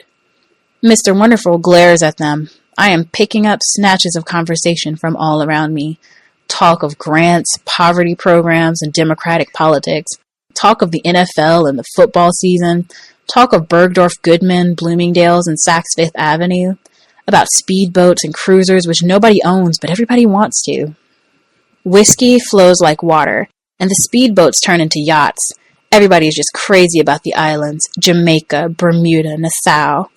Everybody is so chic. I'm so tired of hearing about it that I want to send them somewhere by way of foot. Mine. It's a disgrace. Social workers talking about their clients like dogs, teachers who don't like to teach, a probation officer complaining about how dangerous his job is, a bunch of money worshippers putting on a front for each other. Someone asks me if I have my thing together. Which thing, I want to know. I take a walk up to the house to get away from it all. Some women are in the bathroom, smoking reefer and blowing their hair dry. I go fishing in my bag for some aspirin. Where'd you buy your suit? One asks me. I don't want to say Klein's, but I say it anyway. They have some nice things, sometimes, she says without conviction, dismissing me as a bargain basement case. They go back to talking about people and hair going back. They're putting on makeup to look like black Barbie dolls on the beach. I go back outside feeling like I'm from another planet. I feel lonely and serious. Something has been happening to me, a change that has been a long time coming. I want to be real. Am I the only bad doing, hand to mouth, barely making it black woman here? The struggle I've been going through and the struggle I've been seeing is too hard to lie about, and I don't even want to try. I want to help free the ghetto, not run away from it, leaving my people behind. I don't want to style and profile in front of nobody. I want somebody I can relate to and talk about serious shit with. This party is a lost cause. I get my beach towel and my book and ease on down the beach a little piece. Looking out at the ocean, I wonder how many of our people lie buried there, slaves of another era. I'm not quite sure what freedom is, but I know damn well what it ain't. How have we gotten so silly, I wonder? I get back off into James Baldwin. I don't give a damn if Sag Harbor sags into oblivion. Me and James Baldwin are communicating. His fiction is more than this reality.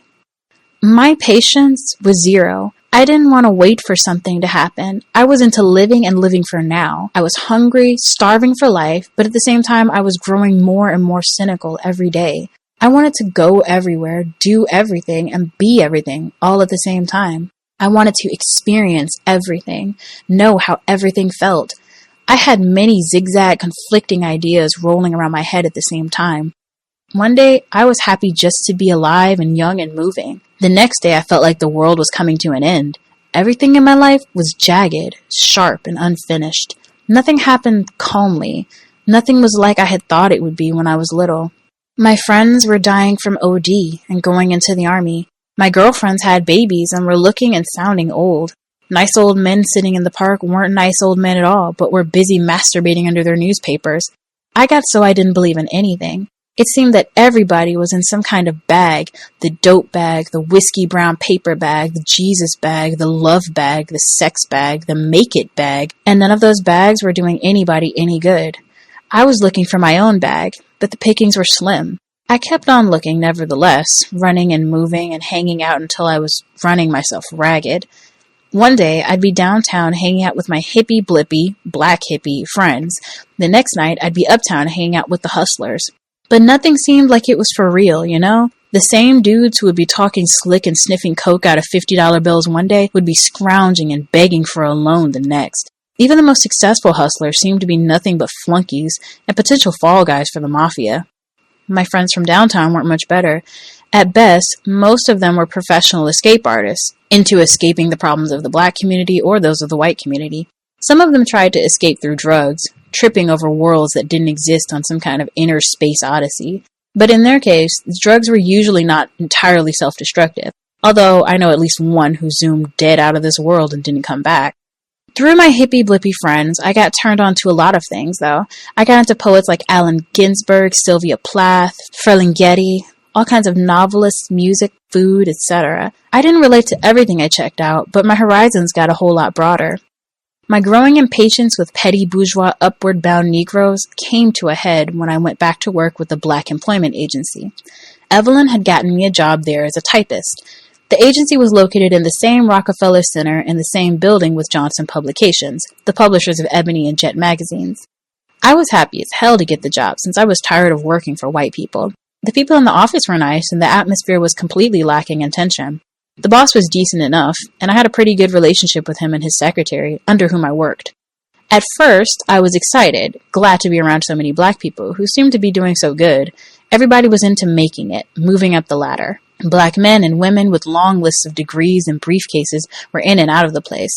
They were sharp, dressed to a T, and talking about some junior executive training programs, poverty programs, etc. Some of them talked about those companies as if they were going to be the president of the board of directors in 5 years.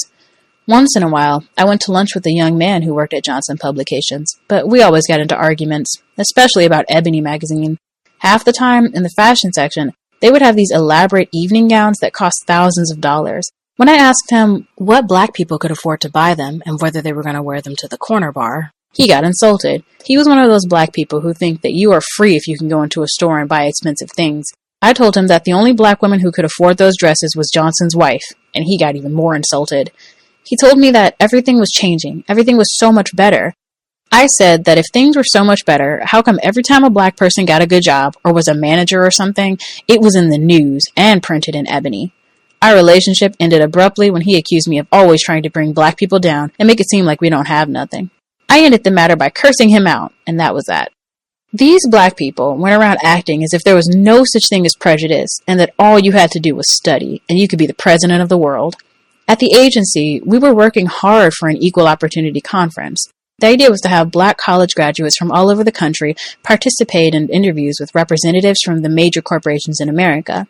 Almost all of the big corporations were involved, and the graduates paid a substantial fee, plus transportation and hotel fees to participate in the conference. It worked like this. Students made out resumes, and the corporate personnel officers decided which applicants they wanted to see. It was a big, plush affair in a major New York hotel, with a penthouse suite, and quite a few lower floors rented out to the conference. I just knew that hundreds of these young, qualified black people were going to get jobs. I was proud to have helped bring the conference about. It lasted a few days, and by the time it was over, I got ready to go somewhere and have a good cry. Some of those black graduates had spent hundreds of dollars to come to the conference and didn't have one interview. The only graduates the corporations even wanted to see were math, science, engineering, and business majors. Some corporations only wanted to interview graduates in very specialized categories, like petroleum engineering or geological engineering. Since most of them had majored in subjects like English, history, sociology, etc., they were out of the running from the jump. I was shocked and upset. After the conference, I went out with one of the black executives I had met in the agency. I don't understand it, I kept telling him. Why would those companies pay all that money to participate in the conference if they aren't really interested in hiring anybody? It doesn't make any sense. It makes a lot of sense when you think about it. Huh? I don't understand. Listen, he went on, the government says that in order for those companies to keep their contracts, they have to at least make an effort to look for qualified black personnel. The law doesn't say they have to hire anybody. The law says they've only got to look. I was furious. They had used poor dumb me just like they use a drug dealer to conspire against his own people. I was part of the plot, and I didn't even know it. There were some blacks who got jobs, but mainly the thing was a sham to make things look good on paper. My friend and I got stupidly drunk, singing oldies by the Shirelles on Lexington Avenue, he telling me about what bastards the bosses were and about the trials and treacheries of the Democratic Party machine, and telling me how I was going to get another job as a go-go dancer in the ladies' room. About a week later, I made up a resume, described myself as a college graduate, and was hired as a marketing assistant. I didn't believe in anything, and I wasn't going to follow anyone's rules but my own. I got fired from that job a couple of weeks later, got another college job, and got fired from that one too. I didn't care. I was going to deal with them just like they dealt with us. One time I got a job as a bookkeeper. I didn't know the first thing about it. But after I got the job, I bought a couple of bookkeeping made easy books, and when I didn't understand something, I told them we used a different system at the last place I worked. The job involved a lot of cash, and I had to be bonded. When you get bonded, they do a background check on you. The job wasn't too bad, and the boss was cool. It was an excellent way to learn bookkeeping and the insurance business. I knew they would fire me as soon as the report came in, but I didn't care. One day, my boss threw a detective's report on my desk. It had my name on it. I swallowed hard, knowing it was my last day. The more I read, the more surprised I became.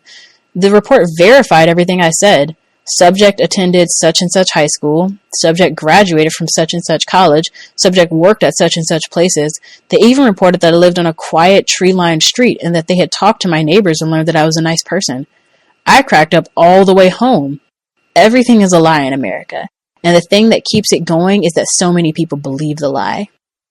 But my patience was getting shorter and my temper was terrible. I was quick to tell people what I thought of them, and even I was surprised by my bluntness. Bonnie kept telling me, "Slow down, you're speeding, somebody's going to give you a ticket." She was almost as restless and crazy as I was. We would check out things happening and make a joke of them. The world seemed to be so big and fixed, and we couldn't think of anything to change it. Bonnie encouraged me to stop lying about going to college, and go for real. If you're smart enough to fool them, then you're smart enough to play their game. I knew that what she said made sense, but I hated my last days in high school and had no desire to study anything else. The only other person who stayed on my case and prodded me to go back to school was my friend from Kenya. We had grown to be serious friends, and we dug each other more as friends than as lovers. He was studying economics out on Long Island, and we didn't get a chance to see each other much. Sometimes, on the weekend, we would hang out together. He was one of the few people I knew who was serious about almost everything he did in life, and whose conversation was not just about his small world, but about the whole world. One weekend, we had arranged to hang out. I think we were supposed to go and hear somebody play at Count Basie's club. My apartment looked like some kind of hurricane had hit it, and I was trying to ease out of the door without letting him in. Somehow, he managed to get a glimpse inside. "No, we aren't going anywhere," he said. "How can you live like this? If your house looks like this, I can just imagine what your head looks like." I was embarrassed, but I had to admit he was right. I had everything thrown every which way. My clothes were flung all over the place. It was a wreck. He suggested that instead of going out, he would help me clean up and get organized. "You'll be all right if you just get yourself organized. You can do almost anything you want as long as you organize yourself to do it." I decided he was right. It was time to get my life in some kind of order. It was time to take control. Life was a bus. You could either be a passenger and go along for the ride, or you could be the driver. I didn't have the foggiest idea where I wanted to go, but I knew that I wanted to drive. I decided the first thing I would do was go back to school. I returned home to live with my mother in her new apartment in Flushing, Queens. Culture. I must confess that waltzes do not move me. I have no sympathy for symphonies. I guess I hummed the blues too early and spent too many midnights out wailing in the rain. Context of White Supremacy. So we are on Chapter 11 for next Friday, 8 p.m. Eastern, 5 p.m. Pacific, Chapter 11. We have roughly 100 pages to pay dirt, roughly.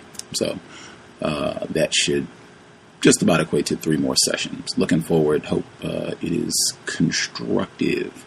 If folks would like to participate, the number to dial 760-569-7666. 76. The code is 564 943 pound. Press *6 if you would like to participate. We will nab everyone with a hand up. We'll start with the caller at 1664.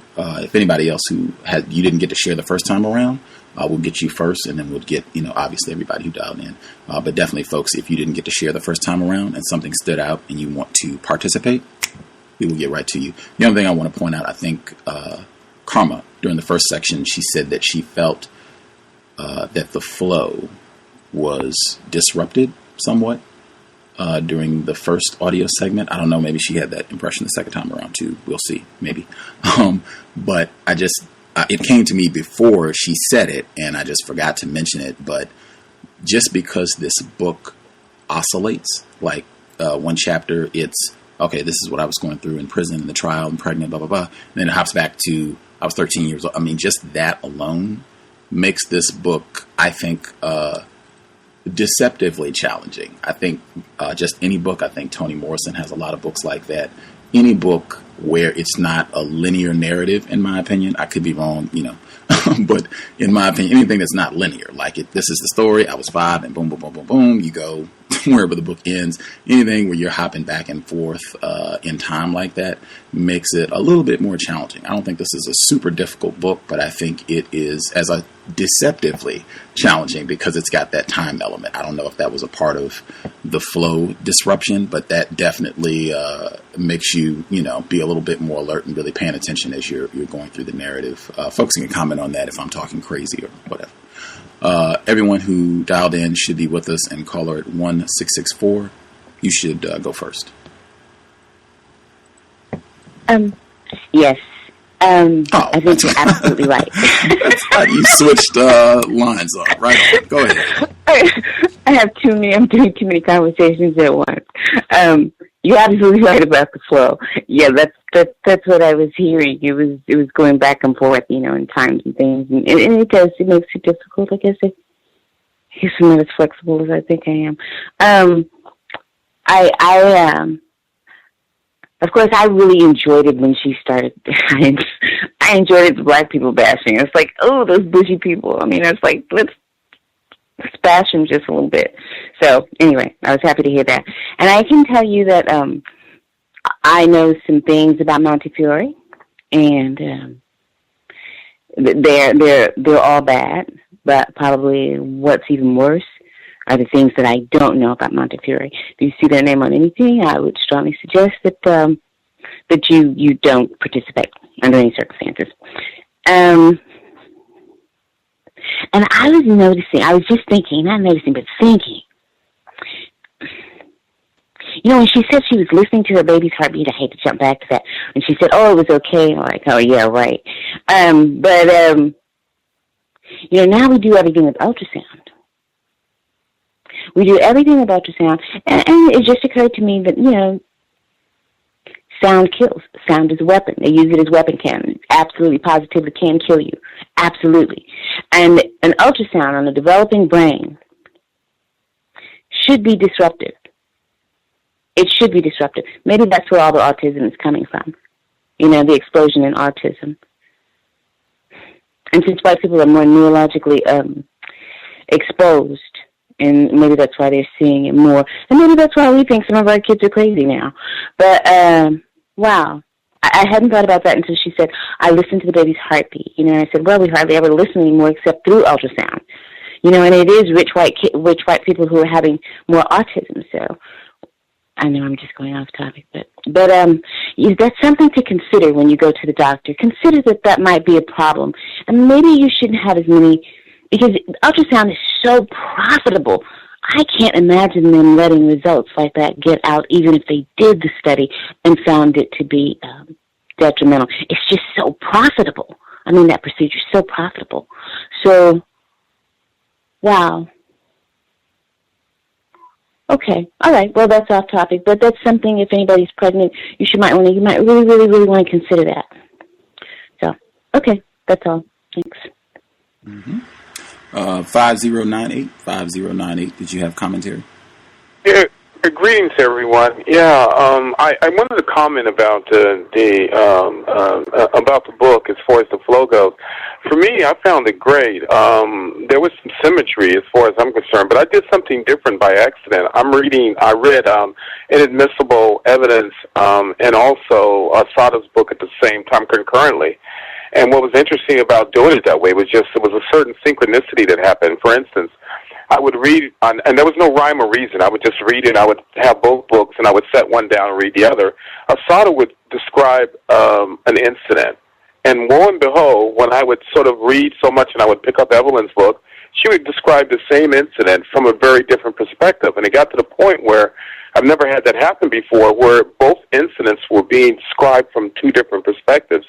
So I really thought the flow to me was great as far as that goes. So I got a chance to see the holistic picture by reading both books concurrently. A couple suggestions. I'm waiting for Breaking Rank, and that was a book that Gus had mentioned, so I ordered it, and I think it's like $7 or $8 off Amazon, a used one. But I'm waiting for that. I was thinking that would be a possible book to look at too, Breaking Rank. I didn't know that this particular author, Stanford, I think his name, he has had death threats, and he's had to go in hiding and so forth. So I know it must be some really interesting stuff inside the book. And for those people out there, if you want to get a different perspective, I strongly urge read Inadmissible Evidence, because it's. I mean, I almost feel like they should make a biopic about Evelyn Williams, because I mean, this woman was amazing. I mean, she's tireless. I mean, she was just really, really dedicated in that sense. And again, all the incidents that Assata Shakur, as far as their relationships and so forth, it's told from a different perspective in Inadmissible Evidence. And then, of course, I don't want to be a spoiler alert, they actually tried to destroy her practice towards the end as a result of that incident. I'm sure you know what I'm talking about, Gus, with the secretary that's in her office and her that was doing some shady stuff. So, but anyway, that's pretty much all I have. I'm really enjoying it. Thanks, everyone. Thanks. Outstanding. You should definitely get Evelyn Williams' book as well. Just I'm going to have to be real quick because this is so off topic, but Norm Stamper has been a guest on the program repeatedly, and I asked him about that. I don't want any listener to think that this guy is a race soldier. This is someone who admits to bragging about choking people until they went unconscious. You should not be feeling sorry for this. Oh, he's getting death threats. We asked him about that specifically. He was on right in August, right after Michael Brown was shot and killed. And Dr. Welsing told me to ask him about that. And he said, yeah, I might get a letter here or two there, but, I'm not. I think you said he's in hiding. He did not say that he was in hiding. He said, yeah, I might get a threat or two, but, I'm not. He did not in any way suggest that he was walking around in fear for his life or under imminent danger. And keep in mind, this is a race soldier who carried a gun on his hip for about a quarter century. So I just wanted to make sure that was on the record, and you can go back and listen to Norm Stamper. You can listen all 3 times, but specifically you can listen when he was on in August to hear, because I asked him about that specifically, his response about, these quote-unquote threats or whatever. He's most definitely race soldier, period.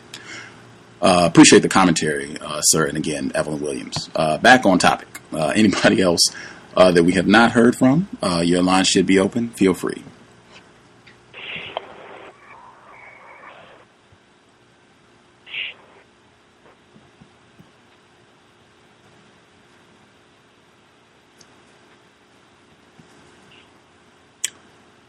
Anyone we have not heard from? Let's wrap things up a little bit. Unless nobody had any comments.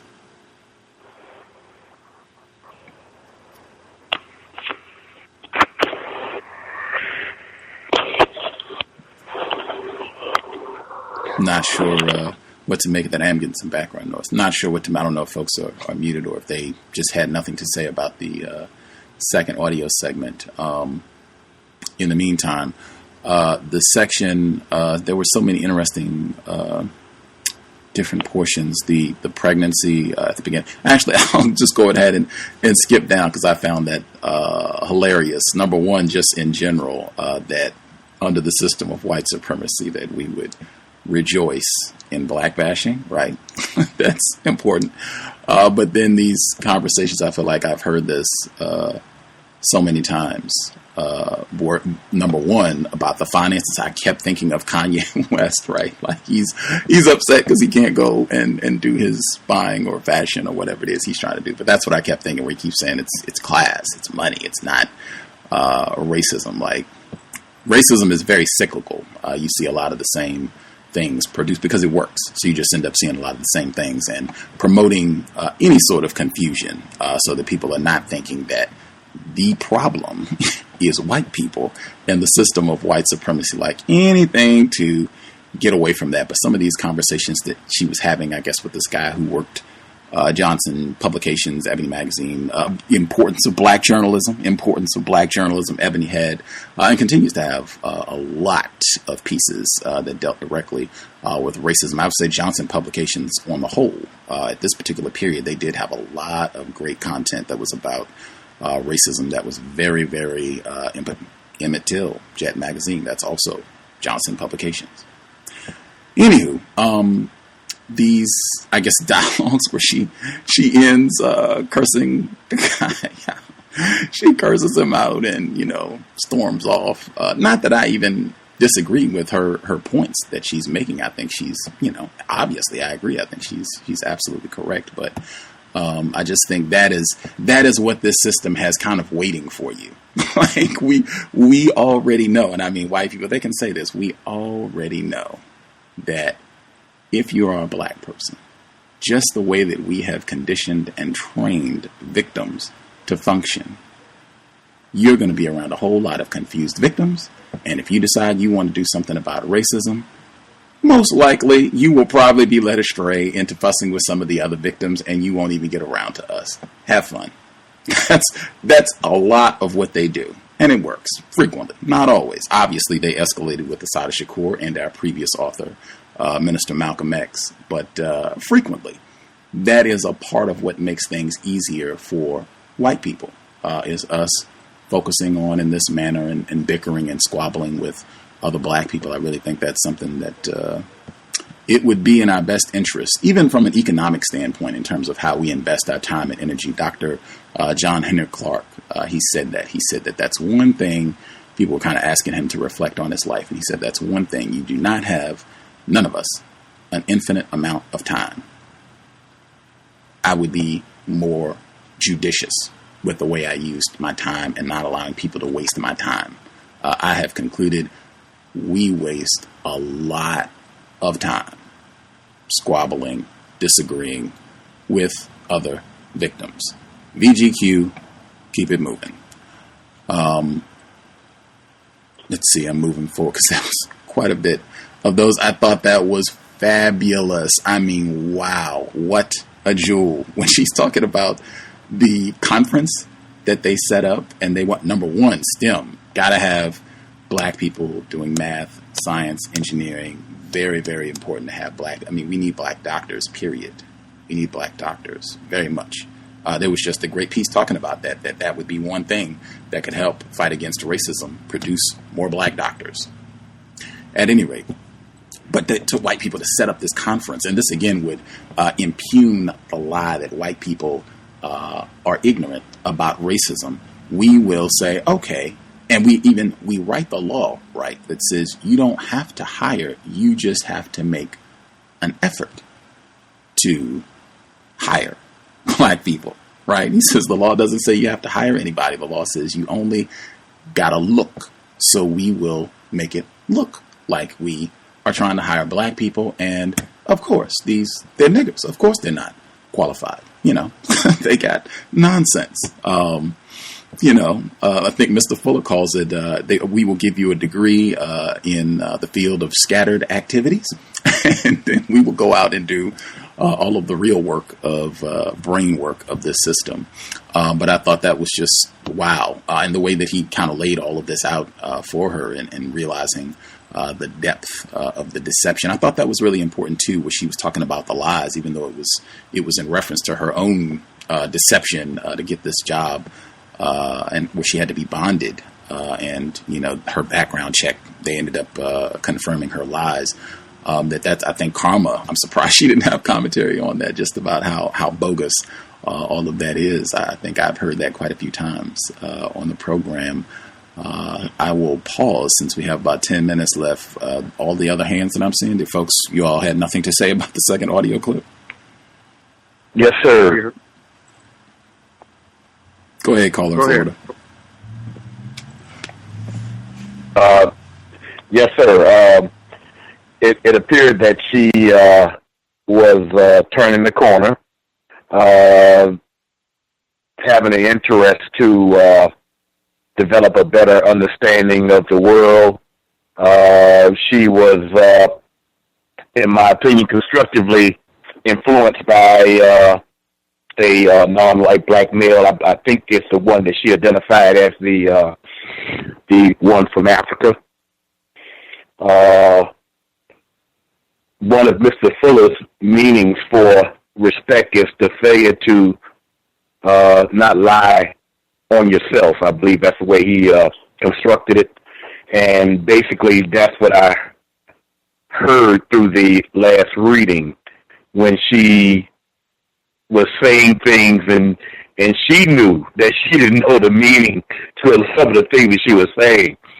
And I suspect that in the previous chapter, she's going to go about the means of developing an understanding of it, of things that she talks about, that at the point in time she really didn't have the full understanding of. Self-respect, very, very, very vital. There was something else that was on my mind. I need to write stuff down for one thing. But anyway, the aspect of self-respect on her behalf. It was I noticed, and she mentioned it, that a lot of cases black people use the term "our" and "us" when it comes to things like government, or I even hearing conversation of people when they're talking about a professional sports franchise. They're associated with "we" and "us," and she mentioned the contradiction with that also in the book. It's a somewhat funny phrase, but Malcolm, I heard in a speech, read in a speech years ago, and he was saying that some black person was talking about our government, our Navy, our astronauts, and he said that they wouldn't even let him near the plant. He was talking about our astronauts during that time. The whole advent of us associating ourselves with things that are connected directly with the system of racism, white supremacy, eventually, is something that we all need to think about. That's why I think it's so important when you mentioned in your prayer that we have to be patient with one another, because a lot of times you'll be in a conversation with another non-white person, and you would have a pretty much idea that they're talking about things that they haven't really did any research on, and you have to kind of like avoid not getting in an argument with another non-white person. It actually takes some kind of thought process and work in order to avoid that type of situation, because it is non-productive. There's nothing productive about it. I know I've made a mistake plenty enough times to be able to tell anybody it's not that much. It's nothing constructive that comes out of it. That's why it's so important when, like I said, when you mentioned about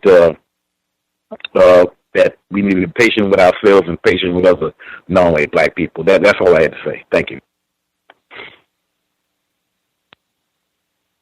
Yes, may I be heard? Sir, we can hear you. We can hear you, sir. Okay, yes, sir. Okay, first I'd like to mention about, I believe that her constitutional rights were violated when she was put into solitary confinement for over 3 months, so quickly after she had been pregnant. I think that they were practicing racism by allowing a disease to progress that they knew of, you know, with all this blue tape about getting cultures back and this and that. It just allowed her to suffer a little longer, and that was their intent.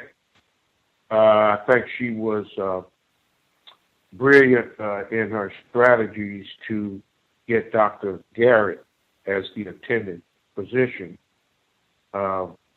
when she threatened to deliver her own baby. And that would have probably, you know, brought a lot of attention to the prison and the prison system, period. And then she had enough nerves to offer herself up as a martyr, you know, to bring some attention to some of these atrocities that was happening. Now, postpartum depression, you know, experienced by women, you know, after they deliver, you know, it seems like that these races were exaggerating these symptoms by separating her, you know, from her baby, and then treating her in a manner where she was shackled, the officers beating her, and then consequently she being charged with striking an officer. All dehumanizing acts. And I think that her poem deserves some recognition. Leftovers, what is left, kind of sums up her emotion while she was in greater confinement. And it's not recommended for non-whites to give their opinion on racial issues while they're on the job. It's not advisable talking about the oppression that we experience as black people in a system of white supremacy racism. Her encounters with, in her words, the Africans, you know, seem to bring about some enlightenment. And I think on page 155, she was describing becoming conscious. It's like a rude awakening, and all of these things that you thought were true actually wasn't. And it's like Mr. Fuller says, you know, to identify these races, they're hiding in plain sight. And lastly, her friend, I think the firefighter from Florida mentioned that her friend from Kenya, she had those lessons in black self-respect. And I'll mute my line. Thanks for taking the call. Right on. I think we have been graced by our narrator for this presentation. Mel, glad to hear from you. Any thoughts you want to share with our listening audience? Yes, can I be heard? Yes, ma'am. Your volume's up a little loud. If you can adjust it, or either if you can just lower your speaking voice, either or would work. Oh, okay. Is that a little bit better? A tad. Oh, God, I don't want to scream into the mic. Okay, let me try this one more time. Okay. Is that a little bit better? That's better. That's better. Okay, so I did have basically one anecdote and then I guess one kind of note. The anecdote is basically that my friend's mother was nearly killed pretty much all 3 times that she went to give birth in the hospital. Each time a nurse came in the dead of the night to give her like medicines that she absolutely wasn't supposed to be taking, like a heart medication. Or like one time they came to press deeply into her abdomen and they didn't even know that she had had a C-section like a few hours before that. And each time it was like a black nurse, and each time they would tell her that she didn't know what she was talking about, and to basically listen to them. And I'm not sure if there's like a white doctor's orders behind that or what, but since I'm training to become one, I thought I'd also give a shout out to any black midwives or gynecologists out there. Also apologizing for pronouncing gynecologist like gynecologist once or twice. And two, is anybody else getting kind of a weird vibe about the art gallery thing that she says that she visits? And I'm not saying it's incorrect, but like, she seems to like not like the bourgeoisie black people who talk about cars and crepes, but she does like going to art galleries and to the theater. And I think at one point there's a part where she's talking about how most people don't know about African foods, like peanut stew, which is great, but there's like Southeast Asians who also cook with peanuts. And I feel like there's a quote by Neely Fuller that begins to something like, culture is a jacket that you slip on and off, and it's not correct or incorrect in and of itself. It's just sort of what you do with it, I guess. And that was pretty much all I had. Did you, since you're here, and I had written you before, did you have a thought or want to give any commentary on a couple of the listeners saying that you sounded like you might be a white woman reading this book? No, I'm not white. I'm from the south side of Chicago. Actually, I'm probably the whitest. I mean, the people have been saying that since third grade, so I'm not offended by it.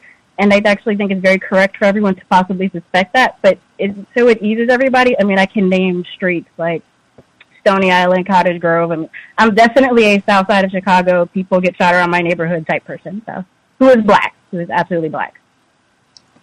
I don't. I have listened, and I would encourage folks check out some of those documentaries. In my opinion, she does not sound that dissimilar from Assata.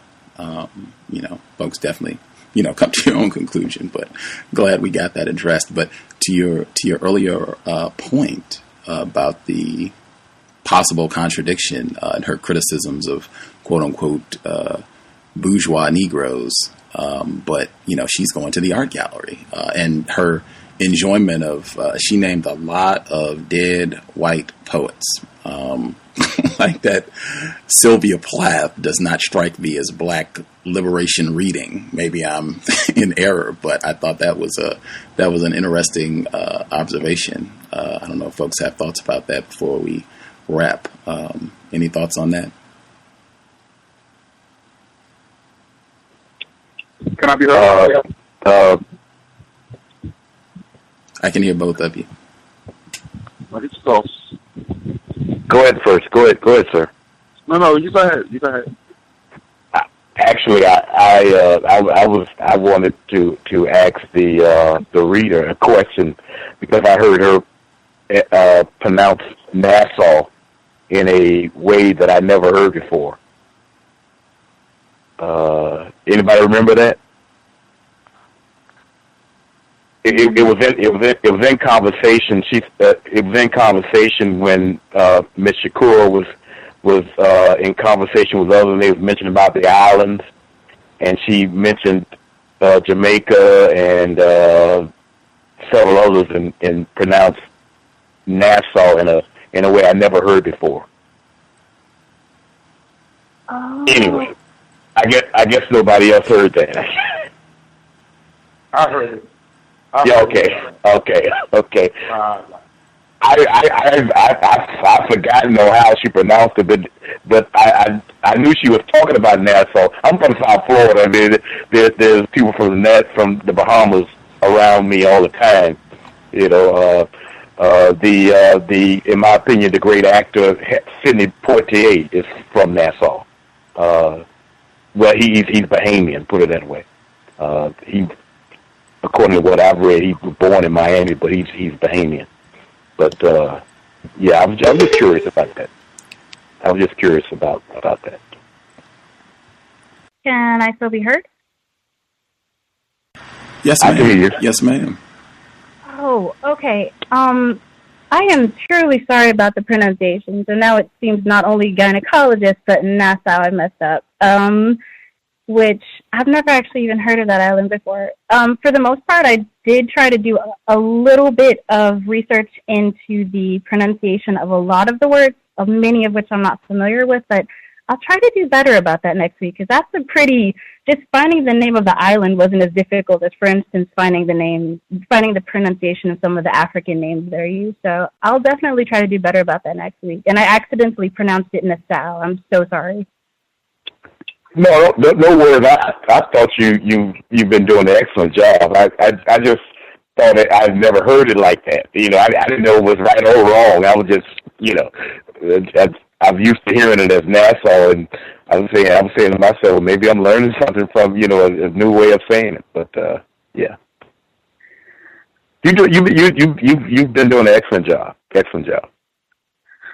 Oh, I have to agree. It's just wonderful, and I'm just going to thank you right now for reading to us and for us. It is just amazing, and I am so appreciative. I think you're doing an amazing job. Thank you. Can I be heard? Hello? I can hear you. We can hear you. Oh, okay. Thomas Smith in New York again. I was one of the people who said that she sounded white, and I apologize. You definitely sound black now. And you've been doing an excellent job. You read a lot better than I can, trust you. I mean, I'm a horrible out loud reader. I get a little fumbly, and you do a great job. So if I offended you any, I apologize. I had a quick thing to add about the African. In New York, we live around, a bunch of Africans, and I've never felt like, they were open enough to, engage you in a conversation about what Africa was like. I find them kind of standoffish. So, maybe over time things developed to make things that way, within the system. But, it was very strange. But a lot of the things that the guy was telling her is what's going on now, as far as Vietnam.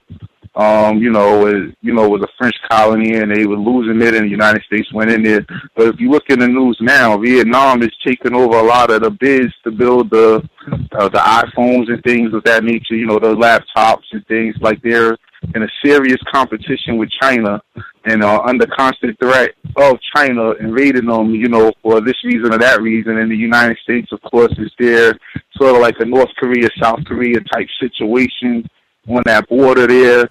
And it's just like, they think so far ahead. This was 30, 40, years ago, and these things are just coming into fruition now. But they had the war, and, they did whatever they had to do to secure that area. And, now today in 2015, it's the payoff time. They're so patient and dedicated, and that's all I wanted to add. Thanks for reading the book, and thanks for having the show, Gus. For sure. The caller at 9298, did you have something brief, like 30 seconds you can get in before we wrap up? No, unfortunately, I don't think it would be that brief, so I guess you can wrap it up. I'm sorry about that. Right on. Make sure folks call in earlier, and we'll definitely get you in. Grand to hear from our narrator. I think even that point right there was, I thought, important as well. Just and that's, for me, that's one of the reasons why I'm really cautious about doing a whole lot of criticizing of other black people, because sometimes it can be real arbitrary. The reason that we, decide that this black person is doing right and deserves some scorn and to be, set straight. It can, anybody can end up on that list very easily. But yeah, I thought that was important, because I had kind of been noting she was naming a lot of dead white poets. I was just observing that as we were rolling along. I didn't even know some of the Dorothy Parker. I didn't even know who that was. I had to look. And anywho, moving forward, thank you kindly to Mel. I echo, doing just splendid work with the commentary. And we'll look forward to hearing more from her next week, 8 p.m. Eastern, 5 p.m. Pacific. Again, we should be picking up on Chapter 11 for folks who are following along. We'll be back tomorrow. The compensatory call-in, 9 p.m. Eastern, 6 p.m. Pacific. Observations from the past week, workplace racism. Looking forward to catching up with folks in about 24 hours. And then Dr. Niana Rasayan should be with us on Sunday. Be good to kind of get his thoughts on what has transpired. It's been about 7 months, I think, since he was on the program. Kind of get an update to what he has shared with us down through the years now. Especially, he said he wanted to update his response on Eric Holder in context. We talked about that when he visited with us last time, and he paused, reflected, and wanted to update his response. But he'll be here Sunday evening, 8 p.m. Eastern, 5 p.m. Pacific.